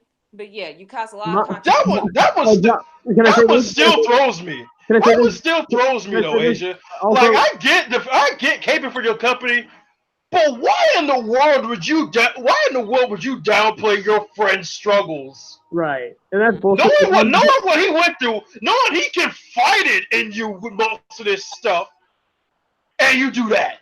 I mean, well, if I was Moxley, I'll smack her as the first chance I get. Yeah, that's some fucking stupid ass. But I mean, while we're at John Moxley, also John Moxley, you're doing the goddamn same interview way too fucking much. Be real. Yeah. Yes, let's move on. He's doing the same interview like 5 minutes. Whatever. And so yeah, let's talk about the last big thing that came out. The most recent one. Ooh. Yeah. A little change up to the main roster has happened, guys. Have you heard about it? Is this the thing about Paul Heyman and Eric Bischoff? Paul Heyman and Eric Bischoff are now executive directors of creative over their brands. Paul Heyman, executive director of creative for Raw, Bischoff for SmackDown. That's weird. That's weird to me because I would have thought, if anything, they would have put Paul on SmackDown, considering the job he did for SmackDown when he was running it. And because in 2000, we go 15 years earlier, it was the other way around. Bischoff was on Raw, Heyman was on SmackDown. Like they literally decided to go in reverse. And Bischoff must be pissed because Bischoff is a huge Becky Lynch fan, so you have to think he wanted to be on the same brand as Becky so much. Oh shit, you're right. Because he's the biggest Becky fan too. Both of them like Becky Lynch. That's the thing. To any Becky hater out there, if you think this is going to be good for having Becky Lynch be off TV more, no. No, fam, you in for a rude awakening, my G. Oh, you're just you poor thing. You're gonna get more and more of Becky Lynch, and it's gonna be beautiful. Before we say anything, it still all comes down to Vince. Vince still has the final say. He still has the final say, but I do believe this is a step in the right direction because number one, Vince is going to be off to the XFL. He's going to be more focused on that in the next couple of years. Although we did hear about, apparently this had nothing to do with the XFL. But... Oh, no, it didn't. No, it may not have nothing to do with it now, but going into the next year, it will because we're getting closer and closer to it becoming a thing. So, I mean, I'm not going to tell people to not get excited, but don't get They'll get 2. Don't Don't get think too that it's all Don't gonna get your be. hopes up. Don't get your hopes up. Don't I mean, get too it's an excited. improvement. It's a change. It's an improvement. But let's not expect perfection after this. Don't expect change immediately like the first Raw next week. Yeah, it was. Like Honestly, we don't even know when this is going to take effect. It might This be might not take October. effect until when SmackDown goes to Fox. it And said, according to sources, the plan is for Heyman and Bischoff to slowly assimilate into their new roles before being given full control to oversee the creative developments of the shows. slowly. According to Okay, so it's going to be a while then. Yeah, according to PW Insider, WWE has been trying to bring Heyman aboard for months and finally came to terms. Bischoff's deal was reportedly worked over the past few weeks. He's back. And better. ever. Well, we don't know if he's better than ever yet. We'll find out. We'll find I mean, out. look, as long as Bischoff still has that amazing smile, then I'm fine. Basically, if your fave is liked by either one of them, you're good. So Charlotte is liked by Paul Heyman. Charlotte. I wonder if any of them like Andrade. Oh, I mean, let's be real. Charlotte's liked by everybody. Triple H especially. Considering the fact Apparently, that Paul Heyman was managing Bianca while, not managing, but more so giving her promo classes. okay, And he's also a huge Seth Rollins fan too, so remember that. Yeah. I will bet they will love Shayna. And he loves, and he does, and he also loves definitely. Roman. He also loves Roman. okay. So about the whole thing with Andrade and Paul, concerning the fact that Paul books Super Crazy and Psychosis all the time in ECW. Yeah, but here's the thing: Paul is on Raw. Andrade is a SmackDown dude. True. If anything, I think the Vince fave that might take the hurt if anyone else gets in charge might be Alexa. No, Paul likes Oh, Alexa. yeah. He likes Alexa. He helps her with her promos, or at least with the Moment of Bliss stuff. Is that just because he likes to help the shitty promos be better? Isn't that why he was with Ronda the whole time? I mean, he's a good guy enough to do that. So No, I don't even think it's that. I think he just again, it's the whole how she presents herself as a heel. Because Paul Heyman, you go by his ECW days, the thing he loved doing the most was getting the most out of the least, getting the most out of the worst talent ever. He prided himself on getting the best television out of D-rate talent. I.e., the franchise, Shane Douglas. I.e. Al Snow. Oh, definitely Al Snow. Yeah. I don't want to say Public Enemy because I mean they passed, but yeah, like a lot of acts. I mean Sandman, for God's sake. Dude, that made Sandman face of the goddamn company. If Sandman was to debut in any other promotion, he'd be done. If he was anywhere else. I love Sandman, but if it was anyone but Paul Heyman, nah. But yeah, I think this is big.